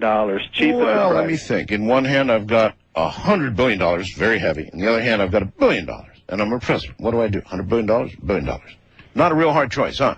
No. And especially if we can keep burning fossil fuels. Not a real hard choice. And I'm not saying that's one the president made, but it's logical that he would have had this presented to him. Now, I tell you, Will, I want to take a second out, and I want to, you and I have discussed so many times why this is not in the major press, why the networks are not all over this as they ought to be. And it's been a puzzle for a long time. Finally, the USA Today came to Will Thomas and interviewed Will Thomas and wrote the following article that I'm now going to read to you. This is USA Today. Tracy Watson wrote it. And let me read it to you. Here's how they treat it. A new conspiracy theory sweeping the internet and radio talk shows has set parts of the federal government on edge. The theory, the white lines of condensed water vapor that jets leave in the sky called chemtrails are actually a toxic substance the government deliberately sprays on an unsuspecting populace. Federal bureaucracies have gotten thousands of phone calls, emails, and letters in recent years from people demanding to know what's being sprayed and why. Some of the missives are threatening. It's impossible to tell how many supporters these ideas have attracted, but the people who believe them say they're tired of getting the brush off from officials, and they're tired of health problems that they blame on spraying, in quotes. This is blatant. It's in your face, says Philip Murray Sr., a retired nuclear quality engineer from Bartlett, New Hampshire, who says the sky above his quiet town is often crisscrossed with spray trails. He says no one will address it. Everyone stonewalls this thing. The situation Marie and others describe is straight out of the X-Files. He and others report one day looking up at the sky and realizing that they were seeing abnormal contrails that lingered and spread into wispy clouds, multiple contrails arranged in tic-tac-toe-like grids or parallel lines, contrails being laid down by white planes without registration numbers. Believers call these tracks chemtrails. They say they don't know why the chemicals are being dropped, but that doesn't stop them from speculating. Many guess the federal government is trying to slow global warming with compounds that reflect sunlight into the sky. Some propose more ominous theories, such as a government campaign to weed out the old and sick.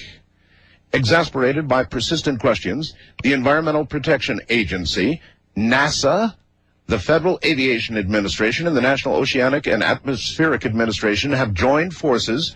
They did this last fall to publish a fact sheet explaining the science of contrail formation. A few months earlier, the Air Force had put out its own fact sheet, which tries to refute its opponent's arguments point by point. If you try to pin these people down and refute things, it's, well, you're just part of the conspiracy, says atmospheric scientist Patrick Minnis of NASA's Langley Research Center in Hampton, Virginia. Langley, huh? Logic is not exactly a real selling point for most of them. Nothing is, quote, out there, end quote, except water vapor and ice crystals, say irritated scientists who study contrails.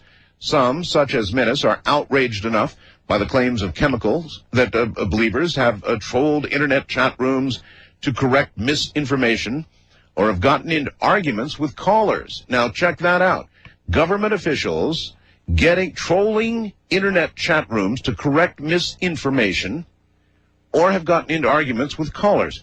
Conspiracy nonsense, snorts Kenneth Sasson, an atmospheric scientist of the University of Utah. These things are 30 to 40,000 feet in the atmosphere. They're tiny particles. They're not going to affect anyone. The cloud-forming contrails that conspiracy theorists find so ominous are perfectly natural, Minnis says. The odd grid and parallel line patterns are easily explained as contrails blown together by the wind, scientists say. So there it was, Will. That's the USA Today story. And I think people ought to know how they got this story. They came to you, didn't they? They did. They talked to me for over an hour.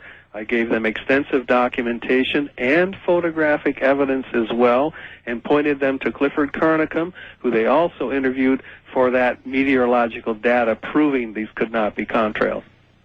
So, Tracy Watson was a gal, right, from USA Today? She was the one senior reporter. Senior reporter for USA Today. All right, fine.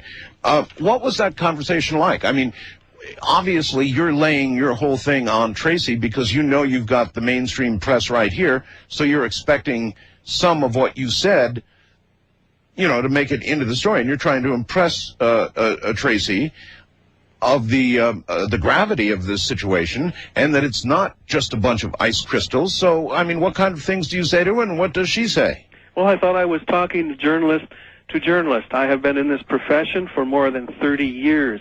I've won awards for my work, and I thought, speaking on a professional level, keeping to the facts, avoiding unfounded allegations, hyperbole, just sticking to the documentation, including the more than 1,000 eyewitness reports, including the photographic evidence, the lab sample from Ontario. I mean, you know, as I say, we talked for over an hour. It was clear off the top of the conversation that Ms. Watson had an agenda, and USA Today had a very particular interest in quashing this story.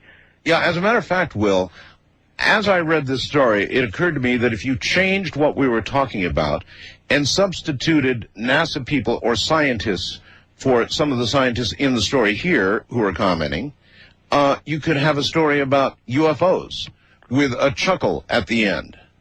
You know, it's just, they treat it exactly like that. Exactly the same. And I have to say that the contrail information presented in her story is 100% accurate. We are not talking about contrails, and in no place in this story did she quote any researcher or investigator into the chemtrails phenomena. She reported no factual information, and frankly treated these pilots, police officers, and military people who are reporting this phenomena as conspiracy theorists, as idiots. I'm outraged, frankly, as a journalist, by this very, very poor attempt at reporting. Skepticism is fine. I expect it from the media. I have no problem with the hard questions. However, this story was so blatantly biased in its approach going in that this idea of contrails blown together by the wind, I think, exemplifies the hot air that was blown in this story. Well, before people get too cynical and say, baloney, I don't believe it, you should know there have been several instances in the United States, folks, where our own government has sprayed in order to test the spread of disease. They've actually made people sick. This is not conspiracy stuff. This is well documented. You know about it, Will, don't you? More than 50 years of open-air experimentation on the American, Canadian, and British public, documented, by the way, in 2 congressional investigations. All right, so we know all of that's true. So before you say our government would never, ever do anything like that, you should go read some of the congressional testimony. That's what I think. I'm Art Bell, and this is Coast to Coast AM, all about chemtrails tonight. You're listening to Art Bell, Somewhere in Time. Tonight featuring Coast to Coast AM from March 14th, 2001. My Lord, I really want to see you. Really want to be with you. Really want to see you, Lord, but it takes so long, my Lord. My sweet Lord, my Lord. Another night, another day goes by. I never saw myself to wonder why you have to forget to play my role. You take myself, you take my self-control. I live among the creatures of the night. I haven't got the will to try and fight against a new tomorrow, so I guess I'll just believe it. That tomorrow never comes. I said tonight, I'm living in the forest of a dream.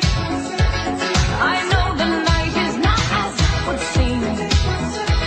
I must believe in something, so I'll make myself believe it.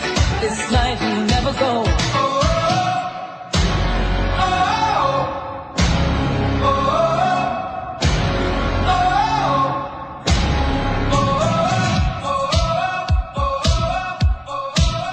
Oh, the night is my world.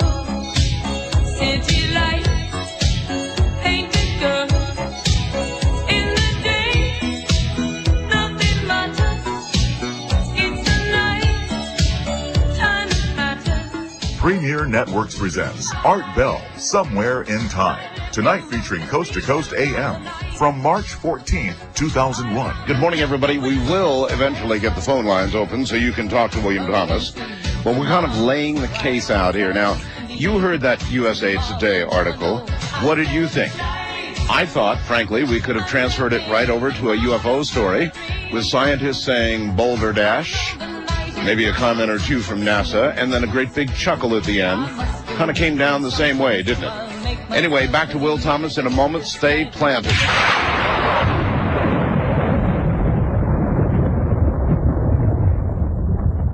You're listening to Art Bell, Somewhere in Time. Tonight featuring Coast to Coast AM from March 14th, 2001.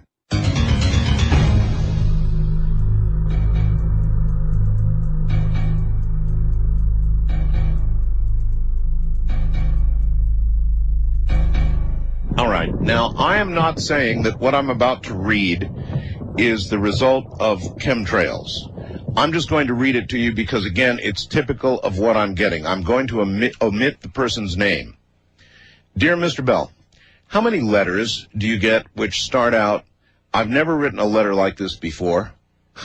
Well, I can assure you I haven't. My name is, and it's a woman's name, I'm going to not read her name. I'm now 53 years old. I apologize up front for any and all spelling errors, as I have recently had another brain tumor removed, and spelling is just coming back. That's why I'm writing to you. I hail from Arizona originally, then past 8 years, been in Alaska, Yukon, Whitehorse, then on to Vancouver, BC. My husband and I reside now in Blaine, Washington, but for 3 years, we drove a semi up and down the I-5 corridor into California and back to Vancouver, or sometimes to Nogales, Arizona, and back during this period of time. We'd notice a white powdery substance all over our newly washed truck, as did others on theirs. I began to get headaches, unbearable ones. We were careful not to touch the substance, but they found brainstem tumors in me the size of a grapefruit at BC Hospital, transferred me to another hospital for a scheduled surgery in New Westminster, about 25 minutes away from the other one. In a short amount of time, days, I awoke in intensive care, was only told that I'd had surgery as my stomach had torn. A few weeks later, another tumor removed. Mr. Bell, I was, and pretty much have been, in the spitting image of health. The story turns yet again. For some inexplicable reason, my immune system just seemed to have shut down. 2.5 months in a hospital, fed through a stomach tube. No white count to be found. Maybe red, not sure. I'm not promiscuous in any way, but was still checked for various things to find the why of it all, AIDS, leukemia, and so forth. This was not because I was anemic or it was a low count. They were, for all intents and purposes, gone. My immune system gone. Long story short, visa expired and deported from Canada. No follow-up care after that, but I did indeed walk out of the hospital. Once again, we drove the I-5 corridor. They said it wasn't malignant, called melanoma now. Once again, white spiderweb things upon our truck. And after a few months, headaches again, Mr. Bell. Sadly, another brain stem tumor, same place, bigger.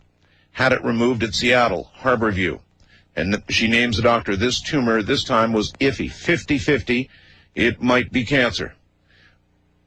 A course of radiation for 6 weeks. Every day was given. Also, every 4 months for past year, MRI scans to see if it comes back. Dye injected to stain any tumor cells if they would be there. At this time, my cholesterol went up to 308, still is there. No change in food diet from usual. We stopped trucking. My husband does computer work and so forth now, but yet blood work still in anemic levels despite vitamins. All around us, this substance still, the webs on the trees now, also on an everyday basis. I watch chemtrails being made, and I mean every day, too, huge ones. So we began taking photographs, dreadful pictures.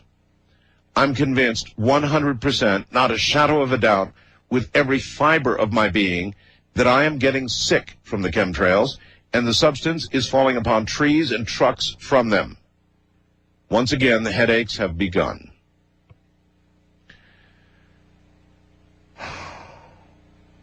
So it goes on, but I'll leave it right there.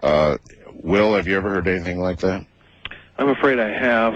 The hardest part of this work over the past 2 years has been receiving hundreds of emails like that and experiencing the pain and fear of so many people.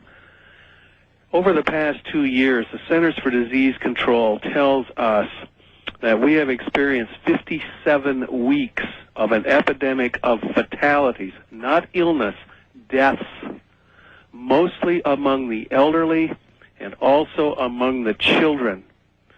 And these epidemic levels of fatalities, according to the Centers for Disease Control, are not from flu, but from flu-like illnesses, acute upper respiratory problems, gastrointestinal problems, that when tested in jammed emergency rooms, hospital corridors, doctors' offices, the CDC has found that a maximum 33% of Americans are testing positive for the flu.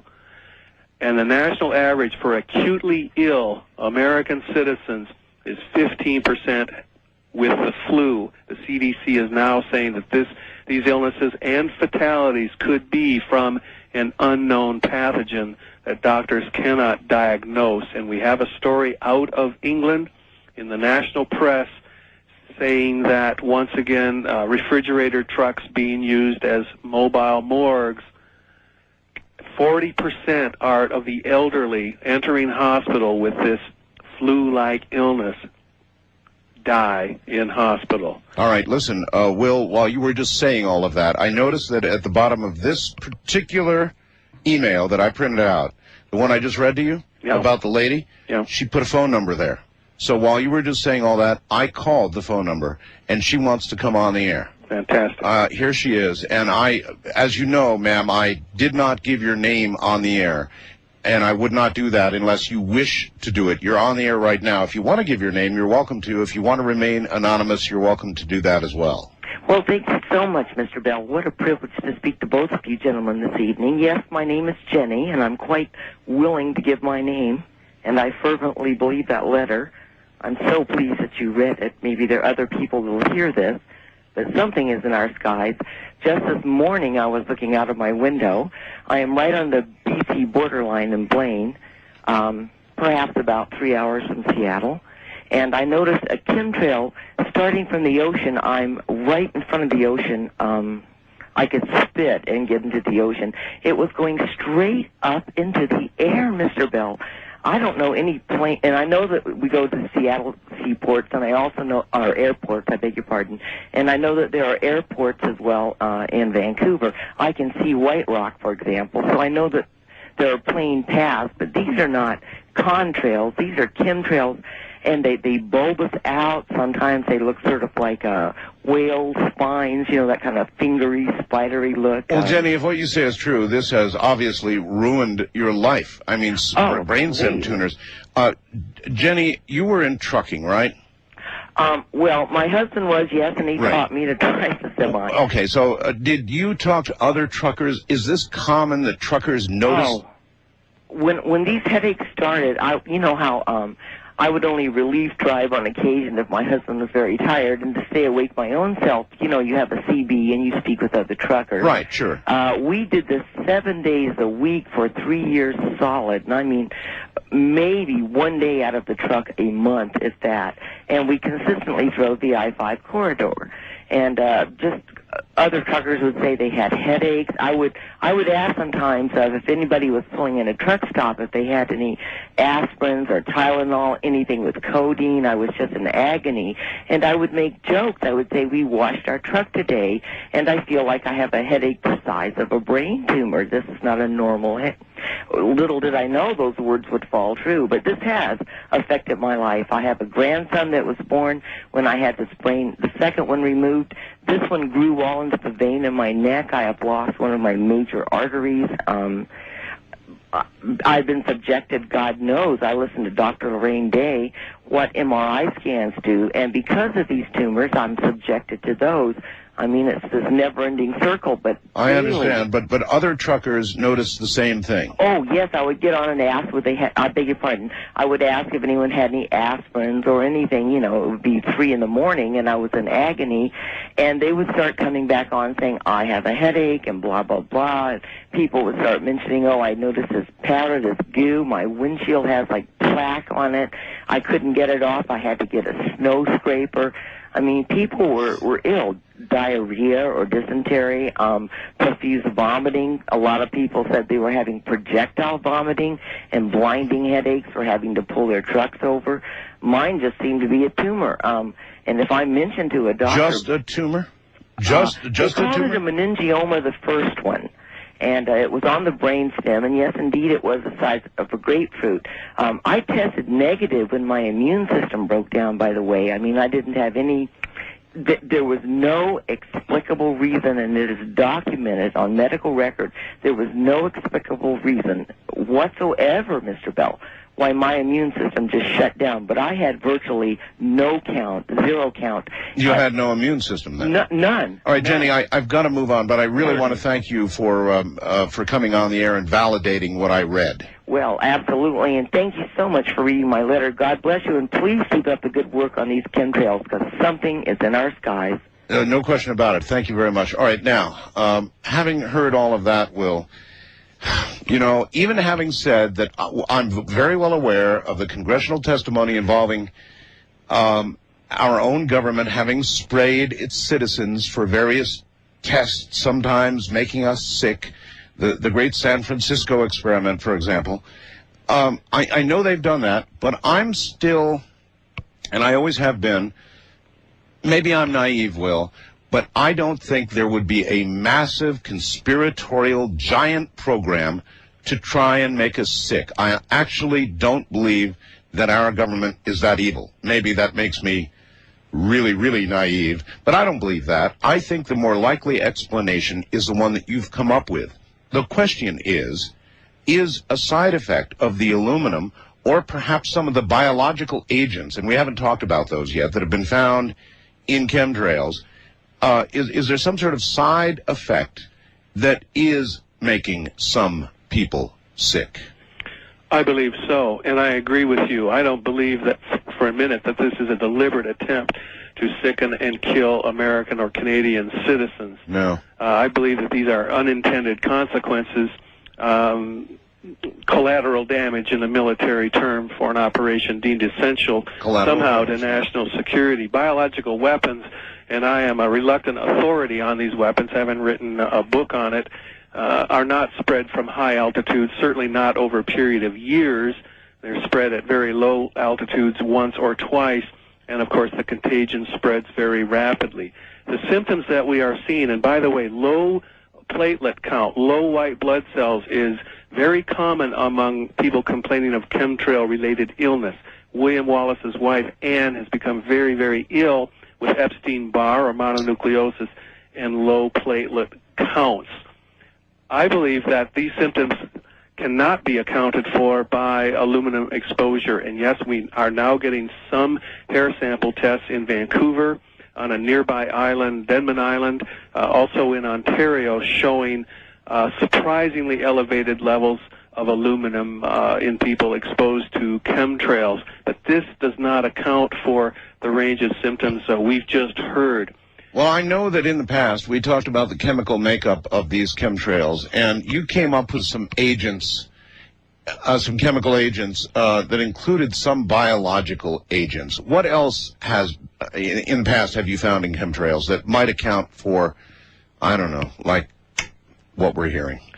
Well, actually, once again, in the chemtrails, the high-altitude chemtrails we've been discussing tonight, we have no samples of those actual plumes. We have one lab test of rain falling through those plumes, testing, again, aluminum 7 times higher than maximum permissible safe levels for human beings. The pathogenic material found in lab tests initiated by Erminia Cassani back in the Midwestern United States, yes, and corroborated with other tests of similar gel-like material, have all come from low level, this is rooftop level drops of gel-like material. And Erminia Cassani has taken this to a lab which came back to her and said, where did you get this biohazard material? And the lab was very concerned when she showed up with a sample taken in Pennsylvania a year earlier that basically matched the components that had shown up in the later samples. Biohazard material. Biohazard. We are talking a cocktail, to use the military terminology, a cocktail of pathogenic molds, fungi, and bacteria that can make people very ill with upper respiratory problems, gastrointestinal problems, the kind of dizziness and disorientation and fatigue that many people are complaining about. And the lab tests are conclusive that these materials are in the low-level sprays. By the way, Will, I went to the Super Bowl this year in Tampa, and I got some email. When I got back, I got, as my audience knows, sicker than a dog. And I had a few emails that said, hey, Art, did you know the Super Bowl was sprayed? You got a few emails like that, too, didn't you? Oh, yeah. Oh, yeah. And not just the Super Bowl, Art. Major sporting events, football sporting events, rock concerts, Daytona 500, anywhere that crowds gather. Well, that's suspicious, because if you're trying to change the weather, if you're trying to actually reduce the temperature of Earth by shielding it from some of the sun that otherwise would come down, why wouldn't you do it in as stealth a manner as possible? Why would you go to places where there are big crowds? A similar question is, why not do it over the oceans where no one will be affected if you simply want to spread a ground cover and reflect sunlight? Why do it over cities and rural areas? Exactly. The short answer is that we have measured significant decreases in ultraviolet under the chem clouds, the chemtrail overcast, just as we would measure decreased UV under normal overcast. And you would want to deliberately spray over farm fields that are experiencing significant crop losses due to very high levels of ultraviolet radiation. And again, you would hopefully want to protect cities and citizens from ultraviolet. This, I have to emphasize, is speculation. I do not know this. We do have the readings of lower UV, and that might explain it. As for the crowds and the sporting events, could be coincidence. It could be that weekends are often favored by the chemtrail sprayers, and these people were caught out under it, or perhaps there was a more insidious reason for targeting these. That's the one I'd rather not believe. I'd rather not go there too, and All I right. have no evidence to support that. Hold on, Will. We'll be right back. This is Coast to Coast AM. This is Premier Networks. That was Art Bell hosting Coast to Coast AM on this Somewhere in Time. Music playing, our bodies swaying in time. Touching you, so warm and tender. Lord, I feel such a sweet surrender. Beautiful is the dream that makes you mine. Rock me gently, rock me slowly. Take it easy, don't you know that I have never been loved like You understand that distinction. We'll be right back.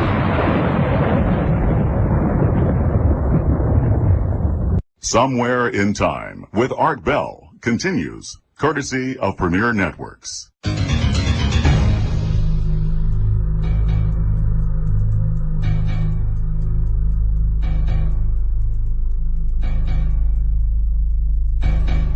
All right, back we go to William Thomas. And William, you were mentioning that you think it's high time that we actually did something about all of this.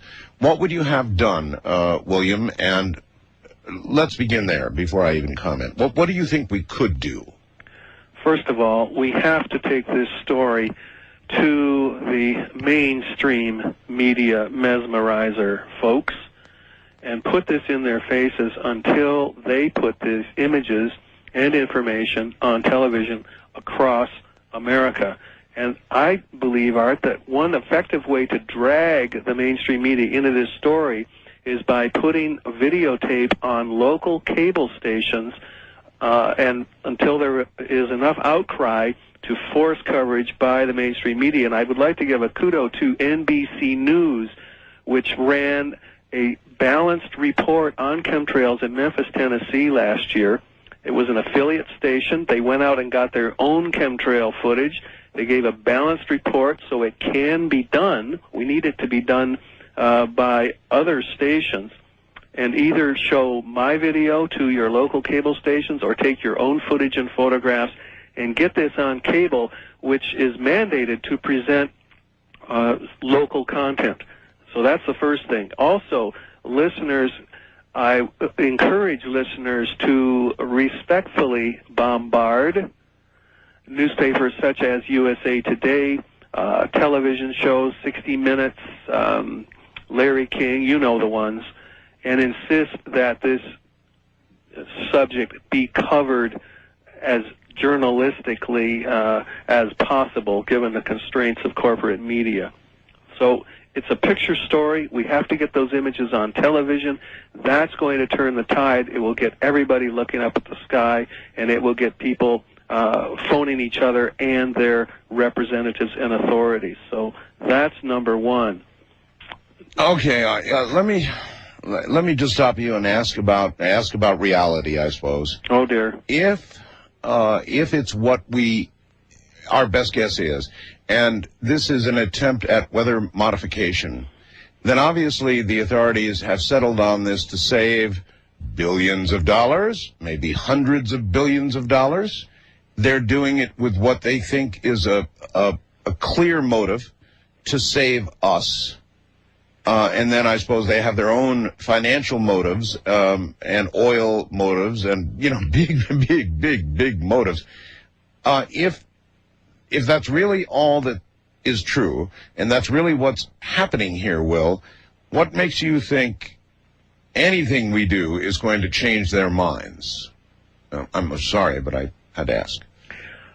I'm not sure we can change minds. We certainly need to get this into the public debate. We need to look very closely and collectively at alternatives to the course that we're on. And putting a Band-Aid in the sky, if this in fact is true, in order to continue to pollute as usual, is going to be a disaster. We see wild weather changes in the wake of chemtrail spraying. We understand that increased cloud cover messes up heat balances regionally, messes up weather. This is dangerous. We need it in the public debate whether authorities want to continue this program or not. And we need to look at alternatives. We need to look at drastic cutbacks in fossil fuel consumption and a whole new approach to living, which, by the way, is going to spawn all kinds of industries and opportunities for entrepreneurs to come forward with solutions. So, yeah, I don't think anybody would argue with what that. The authorities feel they have to do on behest of the corporations who pull their puppet strings. We, the citizens, have to stand up, go to the media, go to our representatives, and insist at least on a public debate. And backing up a step here, when we go to media, we don't have to make any claims, Art, of weather or climate modification, biological warfare, anything like that. We simply go to the media with the facts of an unusual aerial phenomena observed by tens of thousands of people, and we need and demand investigation and an explanation of this phenomena. So we'll just start right there with the photographic and video evidence, the eyewitness reports that we have in towns all over America. Yeah, the hard evidence. I agree with you. All right, back to the phones. First time caller line, you're on the air with William Thomas. Hi. Yes, this is Ray in Houston. Hello, Ray. And I had a quick question. If the chemtrails are as extensive as it sounds to me like they are, what would be the extent of their nighttime spraying where you wouldn't be able to see it as easily? If they're really trying to cover this up and they're not admitting to it, why would they not spray at night? It's really interesting that you would bring that up because, let me see if I can get rid of that echo. It's really interesting you would bring that up because earlier today I received an infrared shot of chemtrails. Wow. And it's the first one I've ever seen. Keith has it. We've got to decide whether or not we're going to post it. But I have an infrared shot. It's very easy to take infrared photographs of the night sky. So the answer is they're there at night. Increasingly there at night. Again, if this is an act of desperation, they're going to be spraying day and night. Now, here's something very interesting about the nighttime spraying. I've been looking into this climate change business and the International Panel on Climate Change. They say that the biggest heat differentials take place at night. So if you really want to affect global warming, you would continue to spray after dark. There you are. Okay, thanks a lot. You're welcome. Wildcard line, you're on the air with William Thomas. Good morning. Hello? Hello? Hello. Yes. Yeah, it's Jeff in Midland, Texas. Yes, Jeff. Yes, good to talk to you again. And you. Yeah, of course. I've noticed a couple of things lately. About a few weeks ago, I noticed 3 aircraft flying, not at the high flyer level, above 30,000 feet, but lower. But they weren't flying abreast. They were flying at sort of a wedge angle and putting down chemtrails. And I thought that was kind of bizarre. And I kind of passed it off. Oh, well. And then on this last Sunday, I believe the 11th, I think, we had the crisscross pattern, giant chessboard pattern. I came out of the Barnes & Nobles. I was over there doing my usual research for free, which I'm sure they don't like, but and I came out and I noticed this really bizarre-looking sky, and it was a big, giant chessboard pattern, and I thought, well, this is really strange.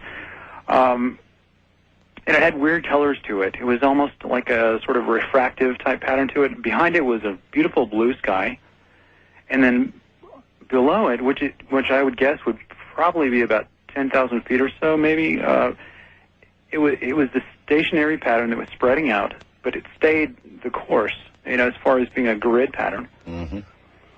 And then after listening tonight, it really struck me hard.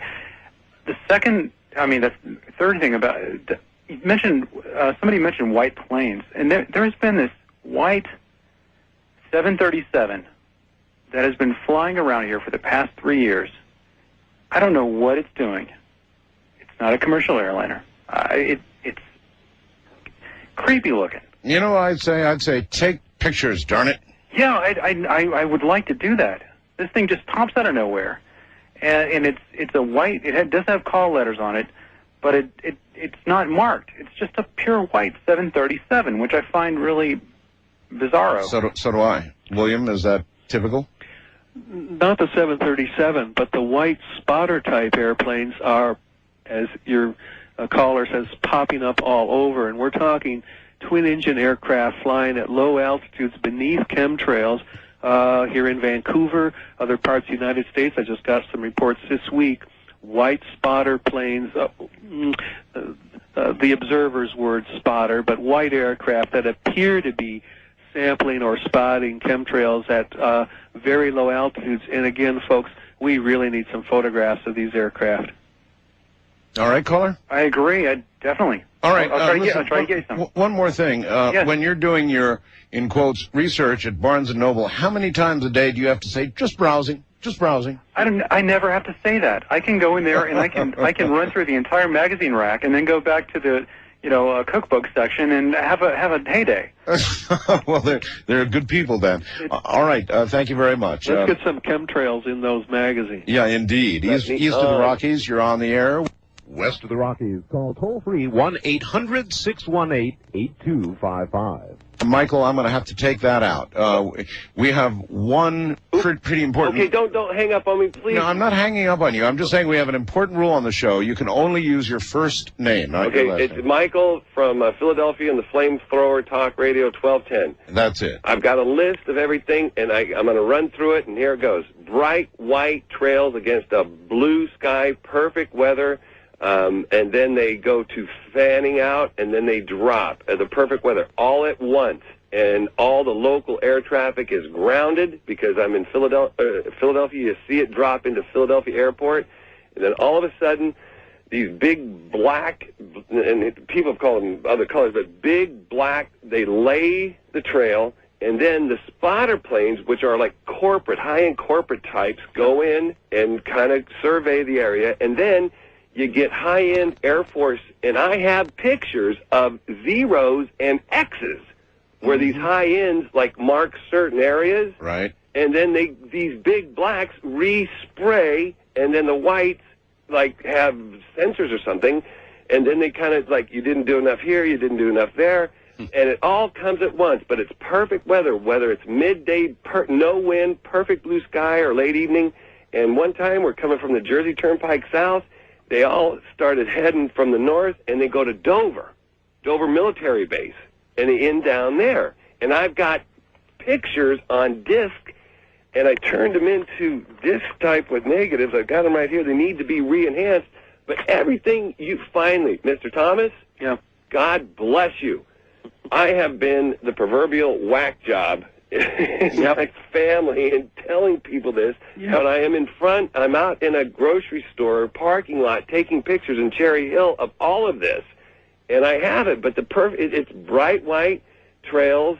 They fall, and then the white spotters, and then the jets, the Air Force type F-somethings come in and actually put zeros and X's in the air, and then the big blacks come back through. And as I was sitting at the Cherry Hill Mall, they all start diving down to land in Philadelphia, and then all the regular air traffic comes back up to the air.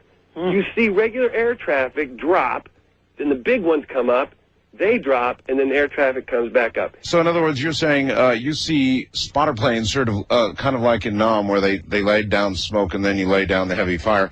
They're marking the spot, and then the larger planes are laying it down. Right. And then, but up in the air, I'm telling you, Art and Mr. Thomas, they literally, these high-end agile aircraft, the Air Force big S kinds, who can make a quick X and a zero in the air and get out of Dodge. And then the big planes come by, and then the previous caller with the 10,000 foot, the spotters even go down to 5,000 feet, and you see these trails turn into big wafting, kind of like drifting fans, and then they fall. Okay, Will? Boy, if we had that whole segment on videotape, a video camera have videotape, on a tripod, shooting that over time, whoa.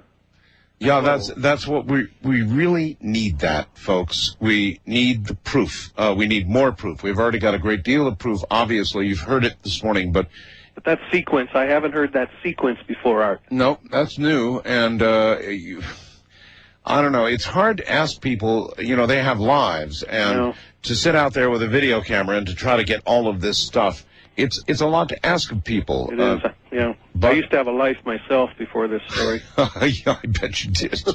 That ended. West of the Rockies, you're on the air with the man who has no life but knows about chemtrails. Will Thomas, hello. How you guys doing tonight? Okay. Great. Good. I just want to give you a little bit of background. I've been following this for a couple of years since they flew over my area, and I immediately recognized them, what they were, from Art's website. So I drove to the top of the nearest mountain and got as many still photos as I could. And within the next day, I was immediately violently ill. Really sick, dizzy, upper respiratory coughing. Yep. I was just vicious. But since then, I've been chasing these guys and tracking them down. And I've followed them to at least one Air Force base in the United States. I've taken hours of videotape. And I need to know how I can get this to you. Oh, boy. A videotape of the aircraft on the ground? I've got videotape of the base where they've been landing, taking off. I had them in the air. Are you on email, sir? I do have email, yes, but I don't have contact computer. me by email, and I'll set you up with an express address. Okay. Will Thomas at telus, TELUS, .net. Okay. And also, or you can reach me through my website as well, and that would be fabulous. Okay. And about the night spraying, if they're refracting sunlight in the daytime with this chemical, what do you suppose it is they're spraying at night? I mean, I know it hangs around for up to 7 hours at times. Oh, no, same thing. It actually, Will, I believe you said that the fellow you talked to said it would hang around for a long time, days and days, if not longer. Well, actually, the patent called for a year, but the Alcoa aluminum engineer, the former engineer, said it would come down quite quickly, he thought. Now, the nighttime spraying, remember the Welsbach patent talks about not just reflecting sunlight, as Edward Teller called for in his address to the 1998 International Conference on Planetary Emergencies, when he was saying we had to take this drastic measure. But the Welsbach patent calls for, my video explains this graphically through animation, it transmutes heat trapped near the surface of the Earth into far infrared frequencies and allows it to escape or radiate into space. So by spraying this at night where we have this greater heat differential, I surmise that it would, if this worked, in fact, as theory suggests, actually help radiate heat away from the planet at night. As opposed to the reverse of an albedo reflection in the daytime? That's right. Hopefully, according to the patent, both would work together. You'd get a reflectant of sunlight, and a bleeding off, if you like, of heat trapped near the surface. And all I can say, folks, is from where I'm sitting and the reports I'm reading, it ain't working. Weather is getting worse, more erratic. Climate change seems to be accelerating. So if this is the reason, or of course, they're screwing things up. Of course, they might say, well, it'd be a whole lot worse if we weren't doing what we were doing. Prove it. Well, that's right. Listen, I just got email from Germany, and they say they're seeing chemtrails in Germany. Now, when I have a guest on, as I have you on right now, I tie up the international line so they can't get through. So I'm getting emails. In Germany, they're seeing chemtrails. You did say allies, right? I said allies: Germany, Norway, Sweden, Italy, Scotland, England, Ireland, some 12 other countries beside the USA and Canada. And I hope German listeners or visitors to your website can intercede with some European magazines. This is important. Der Stern, Der Spiegel, Paris Match. These are the folks that broke the Flight 800 shoot down story and got the truth out. The Europeans are much more skeptical, I think. All right, well, they've got your email address, and we'll give it again here after the break. Perfect. Will Thomas on Coast to Coast AM. We'll be right back. Stay where you are. Keep saying you got something for me, something you call love, but confess. Thought this would work? This is Premier Networks. That was Art Bell hosting Coast to Coast AM on this Somewhere in Time. Getting all your best. These boots are made for walking, and that's just what they'll do. One of these days, these boots are gonna walk all over you.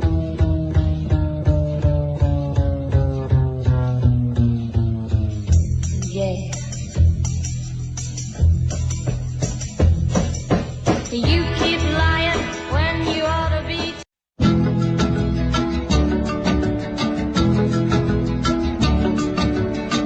Only in America can a guy from anywhere go to sleep a pauper and wake up a millionaire. Only in America can a kid without a cent get a break and maybe grow up to be president. Only in America, land of opportunity, yeah. Would a classy girl like you fall for a poor boy like me?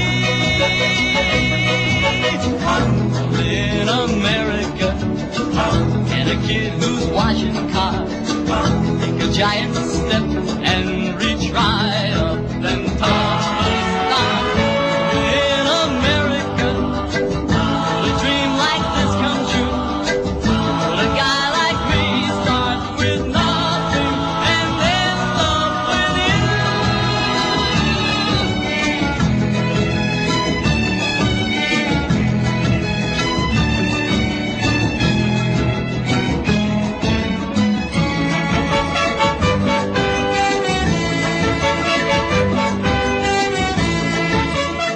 You're listening to Art Bell, Somewhere in Time. Tonight featuring Coast to Coast AM from March 14th, 2001. Ramona just brought me a chocolate chip cookie. You know, one of those soft chocolate chip cookies. God, it's delicious.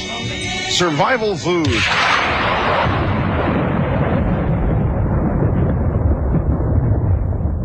You're listening to Art Bell, Somewhere in Time. Tonight featuring Coast to Coast AM from March 14th, 2001.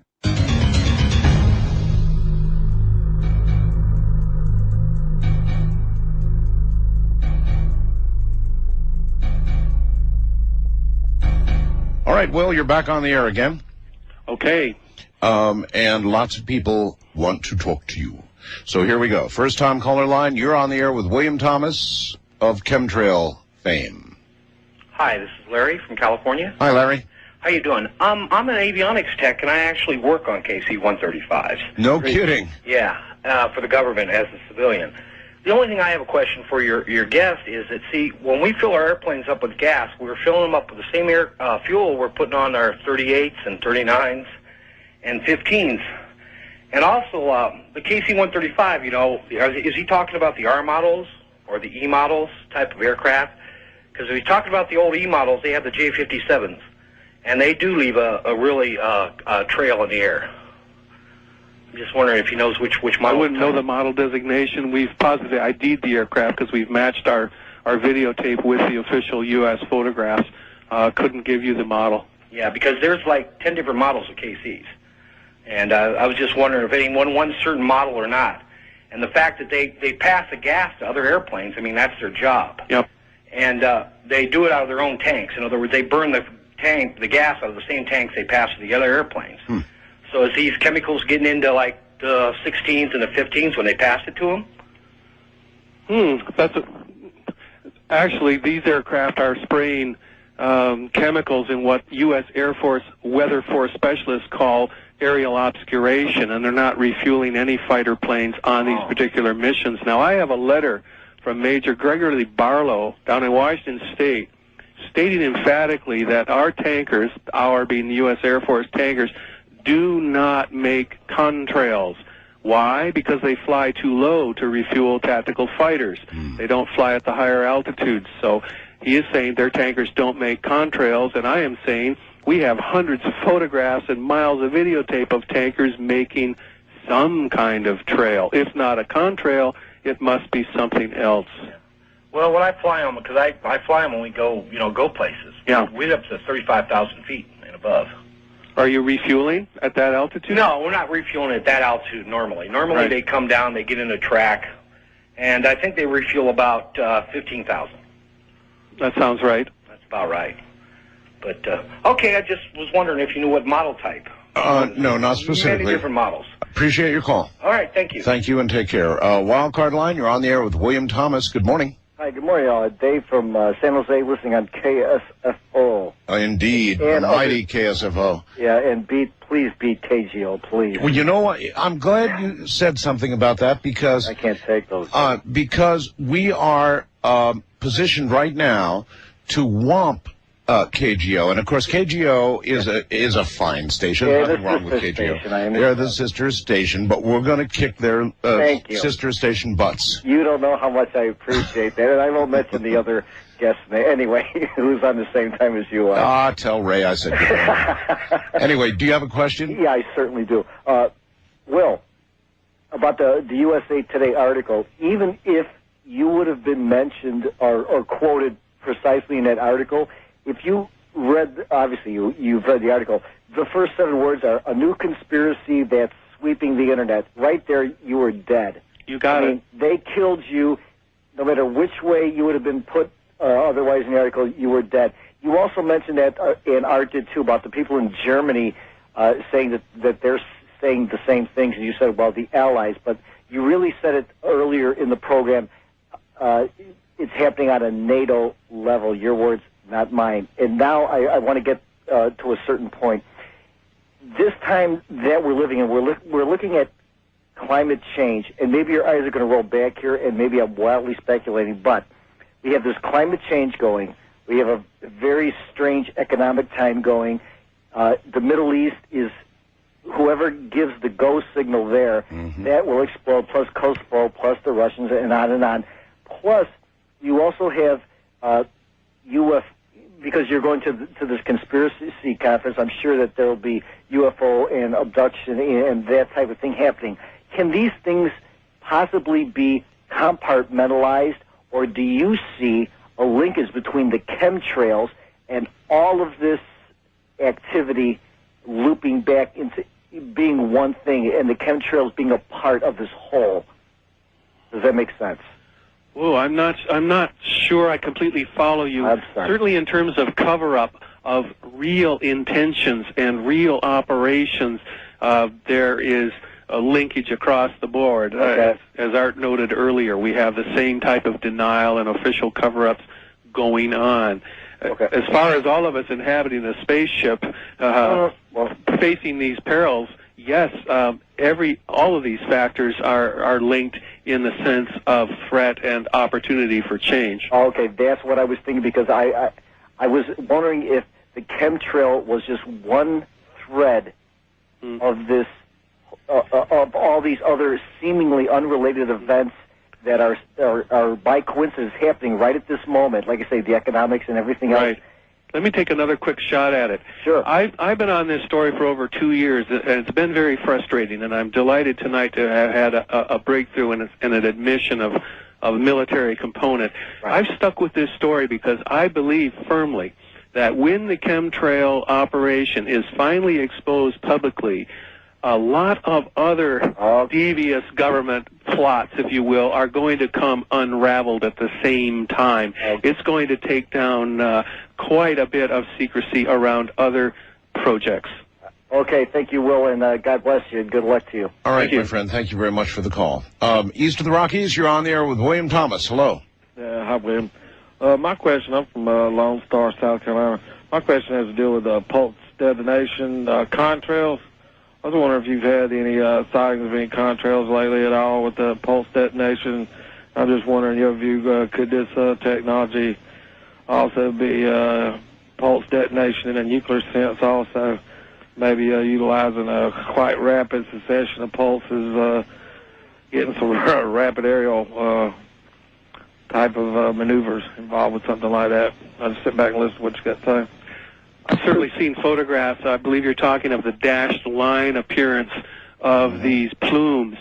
Given that they are coming from the same type, multi-engine 4- and 3-engine aircraft, using the same engine types, I do not feel that these are experimental pulse jet engines or any type of engine. This could be an atmospheric effect to explain the dash line appearance, but again, if the plane is flying at the same altitude and the same temperature, humidity layer, I can't see a direct atmospheric explanation either. So I can only tell you, sir, that those photographs leave me very puzzled indeed. All right.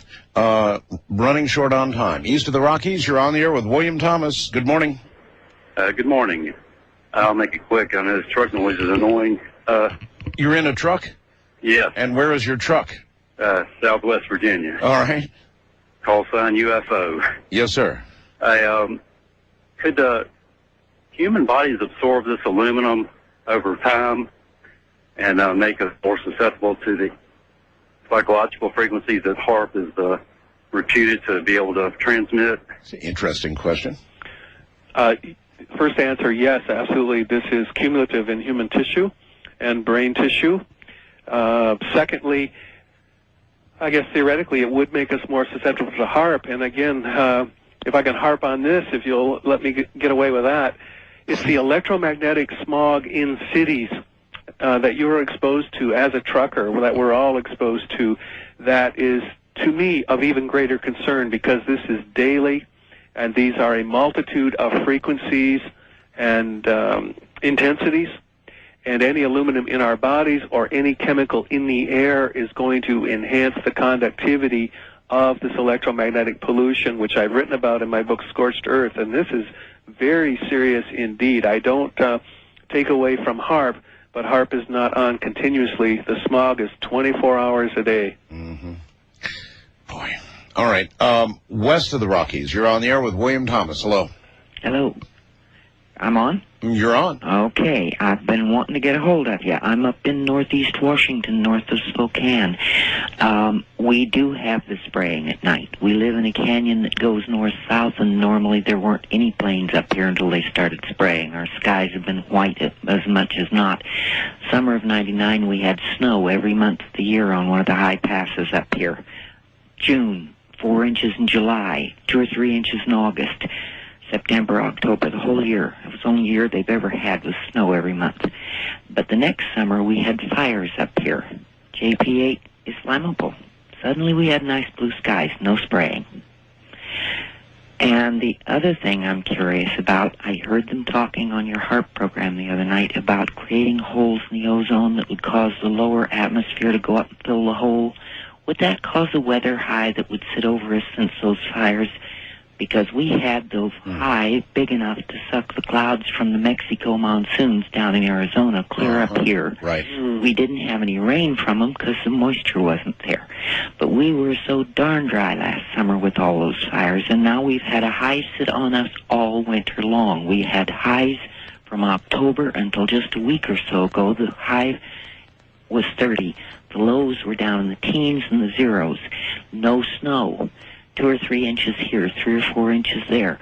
We haven't had enough snow to shake a stick at, but we have been dang near freezing to death with the high sitting over us, and the weather would come in on the coast and go up into Canada north of us and go down the Bitterroots in Montana, or it would go down the coast to California.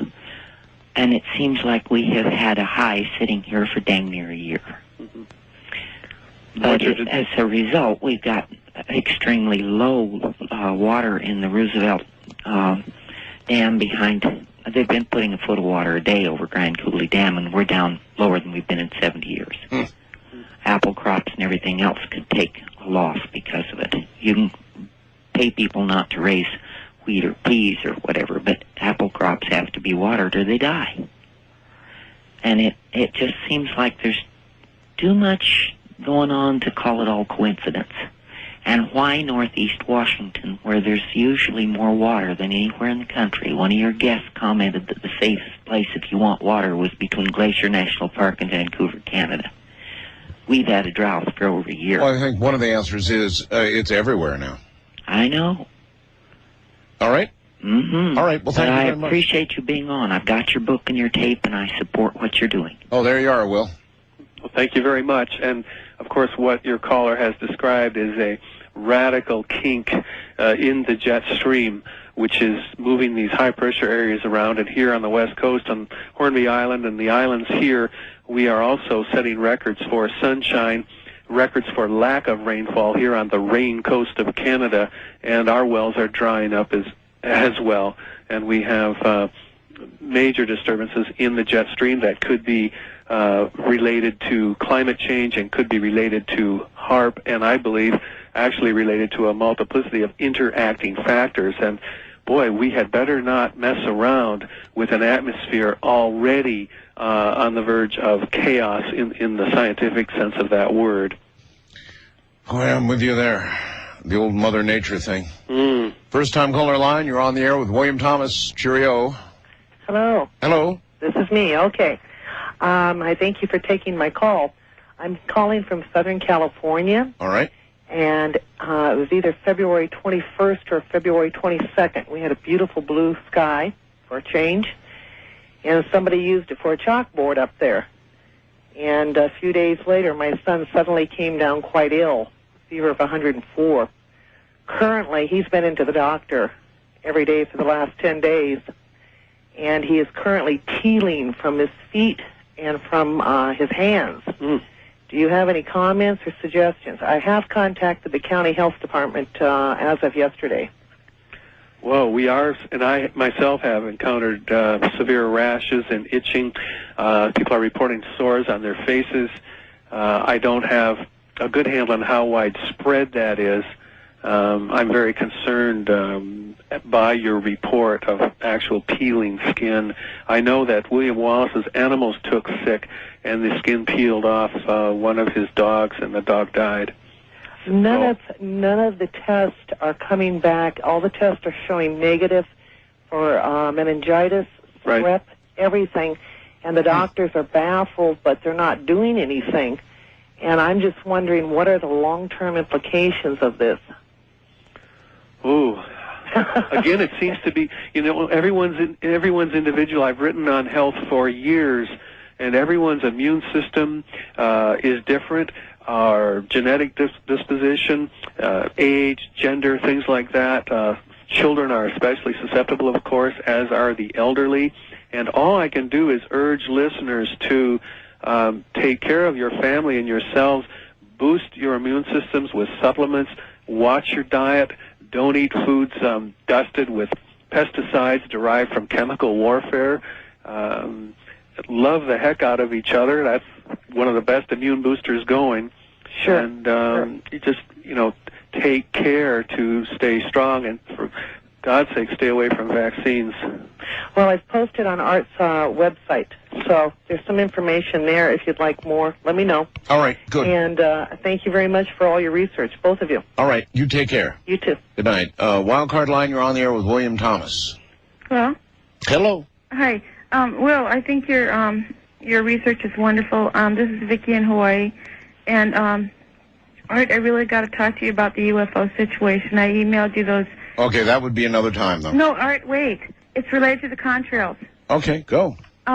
Will, there is a major cover-up going on by the military, but it's because the contrails are being produced by UFOs. That's what those white planes are. I don't think so. Unless they're disguising themselves as airplanes, they certainly Art, appear. I'm telling you they are. Get out your binoculars. I'm telling and you look. they appear to be airplanes. But the next time one comes by, Look behind it. Look above it. I will get out my binoculars and take a look. I actually did see one UFO in the contrail of an airplane here in the desert. I'm not talking about one UFO. I'm talking about hundreds of them. And for the last 3 days... Okay, I will keep my eye on them. I promise you. We'll see. East of the Rockies, you're on the air with William Thomas. Not a lot of time. Hello. Hello. Where are you? Pat in Fort Worth. My husband had a dream that they were spraying the sky when they got through. It was all cloudy. I actually heard a friend of mine, a meteorologist, say the other day, well, here's some contrails someone sent in, and then the sky got all cloudy. But I wanted to say that the Lord told me to take vitamin C last year, and I've been doing it, and the government came out and said it's bad for you, so it's gone down in price. It's helped me, but I haven't been sick in a year. I looked up one day, and one of those contrails was so low, it's almost like you could touch it, and I was sick for months. So I have not been sick in a year, and I go along with that. Boost your immune system. There's something going on there. Well, it wasn't the Lord. It's my wife that makes me take vitamin C, but I guess the effect is probably the same. William, we're woefully out of time here. I want to get the information out one more time. Your video, professionally produced, that people could, get to various cable outlets or TV stations or wherever, and your book are both available by calling during the day, daylight hours, business hours, 1-800-898-0284. That's 1-800-898-0284. And we want to get your email address on one more time. That would be Will Thomas, WILLTHOMAS, at TELUS, that's TELUS.net. Will Thomas at TELUS, TELUS.net. Is there anything else you want to get on before the show does what it always does about now and that's end? Yes, quickly. This has seems very overwhelming and very scary, and I would ask listeners, let's put our fear in a chair over in the corner, give it a cup of tea, and let's get together and remember that real power has nothing to do with jet aircraft, oil wells, weaponry. Real power is the Spirit moving through all of us. Prayer works. Shared intention works. Getting together proactively will work. It does work. Find out, search the internet for Cactus. I'll put a link on my site. That's the U.S. Citizens Action Group around chemtrails. Get involved, get active, get in the face of media, and let's get this stopped. By far the best program we've ever done on chemtrails, William. Thank you so much. Thank you, Art. I really appreciate this tonight. Good night, my friend. Get some rest. I will. Later. All right, folks, that's it. Tomorrow night, Evelyn Paglini is going to be here, and we're going to tread upon the dark side of witchcraft. So if that kind of program bothers you, you're going to want to tune out. If you're curious, well, we'll be here tomorrow. Ta-ta.